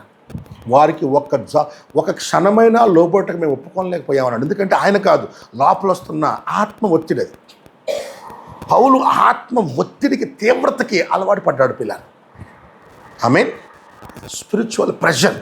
3, ఫస్ట్ ఆయన సరెండర్ చేశాడు ఆయన అంబిషన్స్ని. ఆయన నేనేం అవ్వాలనుకున్నది కాదు, ప్రభా నువ్వు ఏం చేస్తావు వచ్చేయి అంతే, నేను అవ్వాలనుకున్నదాన్ని పక్కన పెట్టు. ఆయన పెద్ద పెద్ద ఆలోచనలు కలిగి ఉన్నాడు, మొత్తాన్ని సరెండర్ చేశాడు. ఆ తర్వాత దేవుడు వెయిటింగ్ నేర్పించాడు, తర్వాత ప్రెషరైజింగ్ అలవాటు చేశాడు అతనికి. ఈ 3 ద్వారా పౌలు క్రీస్తుకి ఖైదీగా మారాడు పిల్లలు. అప్పుడు అన్నాడు ఆయనకి, నాకు అన్నిట్లో స్వేచ్ఛ ఉంది, కానీ నేను అన్నీ చేయలేను అన్నాడు. నేను అన్నీ చేయలేను. చూడండి పిల్లరా, చెయ్యగలను అని కాదు, చేస్తానని కాదు, నేను చెయ్యలేను, నా వల్ల కాదు. ఎందుకంటే ఆత్మకు సరెండర్ అయిపోయాడు టోటల్గా. దీన్నే ఖైదీ అయిన తత్వం అంటారు. మనం ఆ దశకు రావాలి పిల్లలు. ఆయన మనల్ని ఎప్పుడు ఎలా నడిపిస్తారో ఆయనకే తెలుసు. కొన్నిసార్లు చూడండి, కొన్నిసార్లు దెయ్యాన్ని వెళ్ళగొట్టించాడు, కొన్నిసార్లు దేవుడు శైలిని చేపించాడు, కొన్నిసార్లు పని చేపించాడు, కొన్నిసార్లు వెయిట్ చేపించాడు, కొన్నిసార్లు ఆయన దేవుడు తీసుకెళ్ళి పనిష్మెంట్కి అనుమతించాడు, కొన్నిసార్లు పనిష్మెంట్ తప్పించాడు. అక్కడేమో దేవుడు వాళ్ళు కొట్టేటప్పుడు నేను రోమన్ సిటిజన్ అని చెప్పుకుంటే అరెస్ట్ చేసేవాళ్ళు కాదు. అదే యెరూషలేములోకి వచ్చేటప్పుడు నేను రోమన్ సిటిజన్ అని ముందే చెప్పాడు. ఎందుకు చూడండి, దేవుడు ప్రెషరైజ్ చేస్తున్నాడు ఆయన. ఇక్కడ చెప్పు, ఇక్కడ చెప్పొద్దు. ఆత్మ చేత ఒత్తిడి చేయబడే దశకు మనం రావాలి పిల్లలు. అందుకే పౌలు గ్రంథంలో పౌలు క్రీస్తు యేసు ఖైదీనైన పౌలని రాస్తున్నాడు. మనం ఈ రకమైన ఆత్మీయ జీవితంలోకి రావాల్సి ఉంది. ఆమేన్. ఆత్మ నిన్ను ఒత్తిడి చేసినప్పుడు నువ్వు వాక్యంలో రాజీ పడలేదు, వాక్యానికి డిఫెన్స్ చేస్తావు. పౌలు ఎంతో సాత్వికుడు, కానీ వాక్యం దగ్గరకు వచ్చినప్పుడు వాళ్ళు రాజీ పడలేకపోయాడు. కొంతమంది చూసి అంటారు, ఎందుకు ఎంత వాదించాడు ఈయన, రాత్రంతా వాదించాడంట ఒకరితో. ఎందుకంటే ఆత్మ ఒప్పుకోవట్లా. ఆమేన్. వాక్యాన్ని కలుషితం చేస్తున్న అబద్ధ బోధనలు సహించలేకపోయింది, సంఘంలో పాపాన్ని క్షమించలేకపోయింది. అదే పౌలు కన్నీటితో ప్రార్థన చేశాడు, దుఃఖంతో ప్రార్థన చేశాడు. ఆమేన్. కాబట్టి స్పిరిచువల్ ప్రెషరైజింగ్ లైఫ్ కూడా అలా దేవుని తీసుకెళ్తాడు. ఈ 3 విధాలుగా పౌలు క్రీస్తు ప్రేమకు ఖైదీ అయ్యాడు. అందుకే నేను క్రీస్తు ప్రేమకు ఖైదీని రాసుకుంటూ వచ్చాడు చివరి 3 పత్రికల్లో. ఇది ఆత్మీయంగా ఉన్నతమైన దశ పిల్లలు. మనం ఇలా 3 దశల్లోకి రావాలి. మొదటి దశ మనస్థానం తెలుసుకున్న దశ, ఇంకా తగ్గించుకొని మనం నేను సేవకుడిని, దేవుని బిడ్డని చెప్పుకున్న దశ. అక్కడి నుంచి ఇంకా కిందది మేమందరం క్రీస్తు ప్రేమకు ఖైదీలు అని చెప్పుకున్న దశ. నోటితో చెప్పటం కాదు, ఆయన జీవితం క్రియలు చెప్తున్నారు, ప్రేమ ఖైదీ అయ్యాడు. ఆమేన్. కాబట్టి ఇలా మనమందరం మారుదాం. పౌలు జీవితం మనందరికీ గొప్ప ప్రేరణను గాక. హల్లెలూయా. ఆమేన్. వాక్యం నిమిత్తం ప్రార్థన చేసుకుందాం. మామయ్య ప్రార్థన చేస్తాడు, చిన్న ప్రార్థనతో ముగిద్దాం. హల్లెలూయా, హల్లెలూయా, హల్లెలూయా, హల్లెలూయా. ఓ స్తోత్రం, స్తోత్రం, స్తోత్రం, స్తోత్రం. హల్లెలూయా, హల్లెలూయా, హల్లెలూయా, హల్లెలూయా. అరుణ్, హల్లెలూయా, అరుణ్. ఓ స్తోత్రం, స్తోత్రం, స్తోత్రం, స్తోత్రం. పరిశుద్ధుడా, పరిశుద్ధుడా, పరిశుద్ధుడా.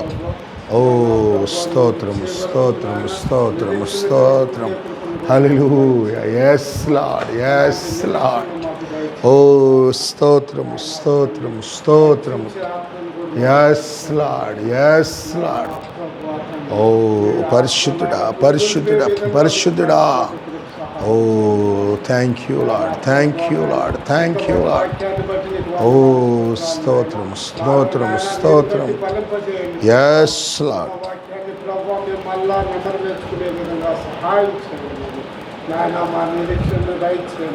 Yes lord.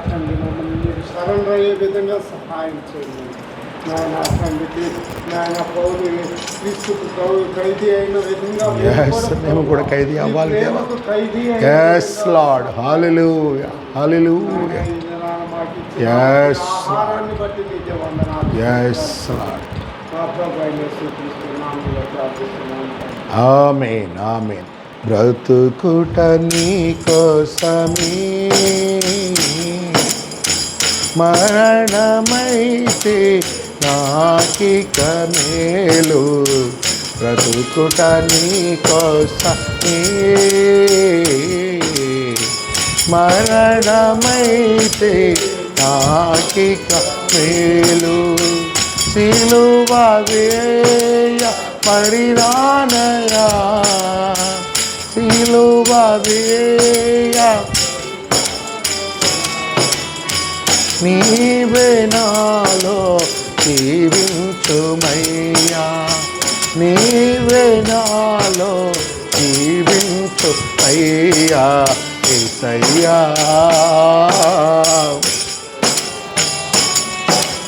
యేసయ్యా నా యేసయ్యా యేసయ్యా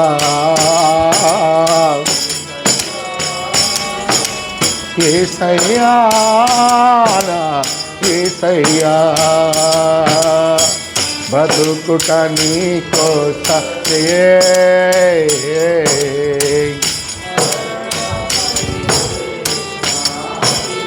మేలు. ఏ క్షణమైనా ఏ దినమైనా నీ కొరకేనే జీవించేదా. ఏ క్షణమైనా ఏ దినమైనా నీ కొరకేనే జీవించేదా.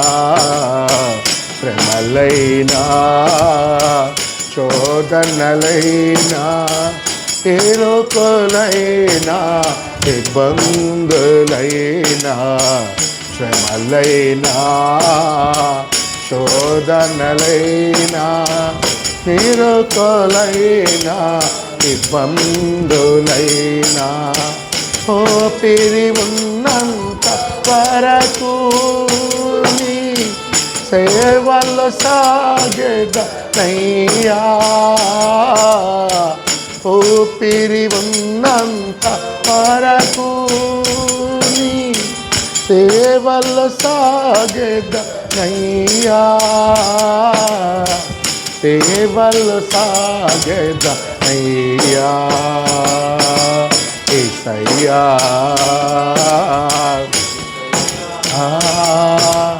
యేసయ్యా నా యేసయ్యా యేసయ్యా యేసయ్యా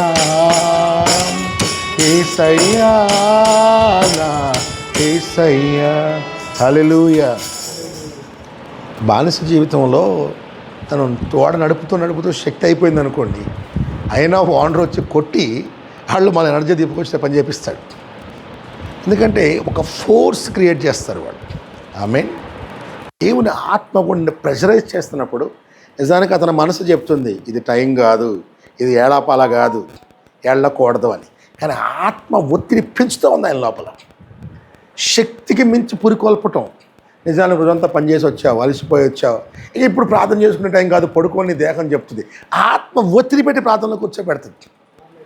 రోజంతా అలసిపోయావు, మన ఆదివారం బాగా అలసిపోయాం, శనివారం 3 రోజులు గుంటూరు హైదరాబాద్లో ఉండొచ్చి అలసిపోయాం. ఇక్కడ ఉదయాన్నే 10 దాకా ఎర్లీ మార్నింగ్ 4 గంటలకు వచ్చి నిద్ర లేదు, రోజంతా నైట్ అంతా మెలుకునే ఉన్నాను. ఎందుకంటే నేను ఏం పడుకుంటే డ్రైవింగ్ చేశాను, ఇబ్బంది పడతానేమో అని. వచ్చి 4 గంటలకు వచ్చాం, నైట్ అంతా పడుకోలేదు. 3 రోజులు మీటింగ్ చూసుకొని రోజంతా ఉపవాసం నడిచిపోవచ్చాం. వచ్చిన తర్వాత ఇక్కడికి వచ్చాం, ఒక 2 అవర్స్ 3 అవర్స్ పడుకున్నాం. మళ్ళీ లెగిసాలు పని చేస్తుంటే చూసాం. అయినా వెళ్ళాం. మళ్ళీ చర్చిలోకి వెళ్ళి ఎవరు రాలేదు. కానీ సాతాను ఈరోజు ఎవరు రారు, ప్రార్థన ఆపేస్తానని చెప్పాడు వచ్చి రాత్రి కల్లో. నేను ప్రార్థన ఆపేస్తాను చూసుకొని. ఎవరు రాకపోయినా నేను ఓడిపోను, నేను గెలవనేమని సాతానా అని చెప్పి నేను వెళ్ళాను. మాధవి కూడా వచ్చింది. ఇద్దరం కలిసి కూర్చొని ప్రార్థన చేసి, ఇంకా సాతాను వచ్చి చెప్పాడు, రేపు నీ చర్చిలో ప్రార్థన జరగనివ్వను, ఎవరిని రానివ్వను, నువ్వు పట్టనివ్వనని. మరి అలసిపోయాను. ప్రార్థన చేసి నైట్ అంతా నిద్ర లేదు, ప్రయాణం చేసుకొని వెళ్ళాం. ప్రార్థన చేసి 2ంటికి 3ంటికి వెళ్ళిపోయి పడుకొని భోజనం చేసుకొని పడుకున్నాం. మళ్ళీ కల్లోకి వచ్చి ఉదయం ప్రార్థించావు, రాత్రి ప్రార్థనకి ఎవరు రాకుండా నువ్వు కూడా పోకుండా చేస్తానన్నాడు. నాకు తెలియలా. నేను లేచి చూసేసరికి 8 అయిపోయింది. నీకు నిద్ర కదా. నేను బయటికి వెళ్తుంటే సాతానన్న మాటలు గుర్తొచ్చి చాలా ఏడుపు వచ్చేసి, బయటికి వెళ్ళి ఆదివారానికి కావాల్సిన వస్తువులన్నీ తెచ్చాడు పెట్టి, ఇప్పుడు ఉంటాను ప్రభు ప్రార్థనలో అని ఆత్మ ఒక్కసారిగా దేహానికి శక్తినిచ్చి రాత్రి 1 గంట 2 గంటల దాకా ప్రార్థనలో కూర్చోబెట్టాడు. నీ శక్తికి మించి దేవుడు పురికొల్పుతాడు. ఆత్మ పెట్టే ప్రెషర్ అలా ఉంటుంది. 2 ప్రభువు పని కోసం నేను ఆయత్తపరుస్తాడు. చెప్పాను కదా, ఆదివారానికి శనివారాన్ని ప్రిపేర్ చేయటం. ఈరోజు వాక్యం ఉంది, నేను వాక్యం వినాలని మిగిలిన పనులను వీళ్ళని తక్కువ పెట్టుకొని మెసేజ్ కోసం ప్రిపేర్ అవ్వటం అంటే ఆయత్తపడటం. కొందరు ఖాళీగా ఉన్న టైంలో రోజంతా పిచ్చపాటి గడుపుతారు, బంధువులతో స్నేహితులతో మాట్లాడతారు, రోజంతా వేస్ట్ చేసుకుంటారు. ప్రార్థనకు వచ్చినప్పుడు ఇంట్రెస్ట్ ఉండదు, నిద్ర వస్తూ ఉంటుంది. ఎందుకంటే వాళ్ళు ఆయత్తపడి రావట్లేదు, సిద్ధపడి రావట్లేదు, వాక్యం వినాలని రావట్లేదు. ఎలా ఆయత్తపడాలి ఆదివారం చెప్పాను. ఆత్మకు లోబట్టం అలవాటైతే, ఆత్మచేత నడిపించబట్టం అలవాటైతే, ఆత్మ ప్రెషర్ పెట్టడం నీకు అలవాటైతే లైఫ్లో చాలా నేర్చుకుంటావు. క్రీస్తు ప్రేమ ఖైదీగా మారుతావు, గొప్ప గొప్ప విజయాలు చూస్తావు. ఆత్మకు సరెండర్ అవటం నేర్చుకోండి. హల్లెలూయా, హల్లెలూయా. ఇదిగో దేవా నా జీవితం. ఈ పాట పాడుతూ నిజంగా సరెండర్ అవుదామా? ఆపాదమస్తకం నీకంకితం. అందరం పాడదాం. ఇదిగో దేవా నా జీవితం, ఆపాదమస్తకం నీకంకితం. శరణం నీ చరణం, శరణం నీ శరణం, శరణం నీ.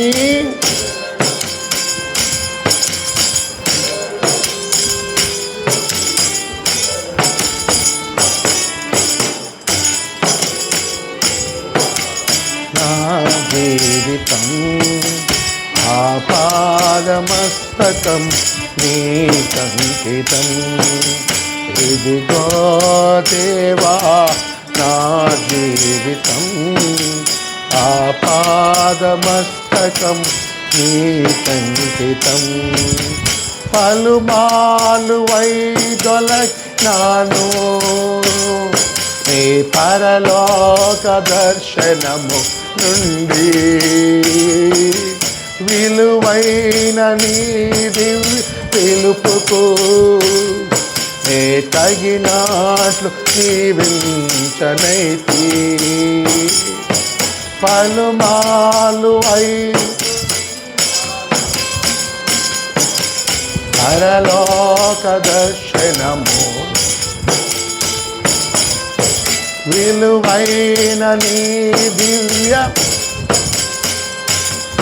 నే తగినట్లు జీవించనైతి. అయినా నీ ప్రేమతో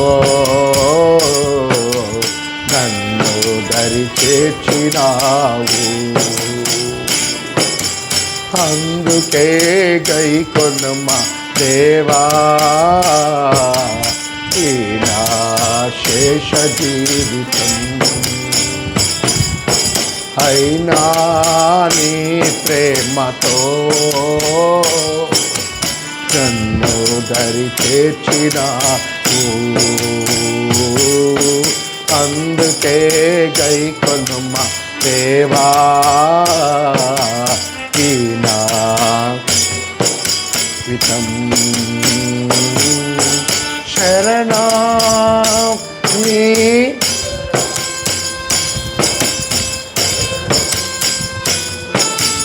శరణా శరణం నీ శరణా శరణం నీ ఇదిగో దేవా నా జీవితం ఆపాదమస్తకం నీకంకితం. ప్రభు అయిన యేసుక్రీస్తు కృప, పౌలు వల్లే క్రీస్తు ప్రేమకు ఖైదీగా మారే ప్రతి వారికి సదాకాలము తోడైండునుగాక. ఆమేన్.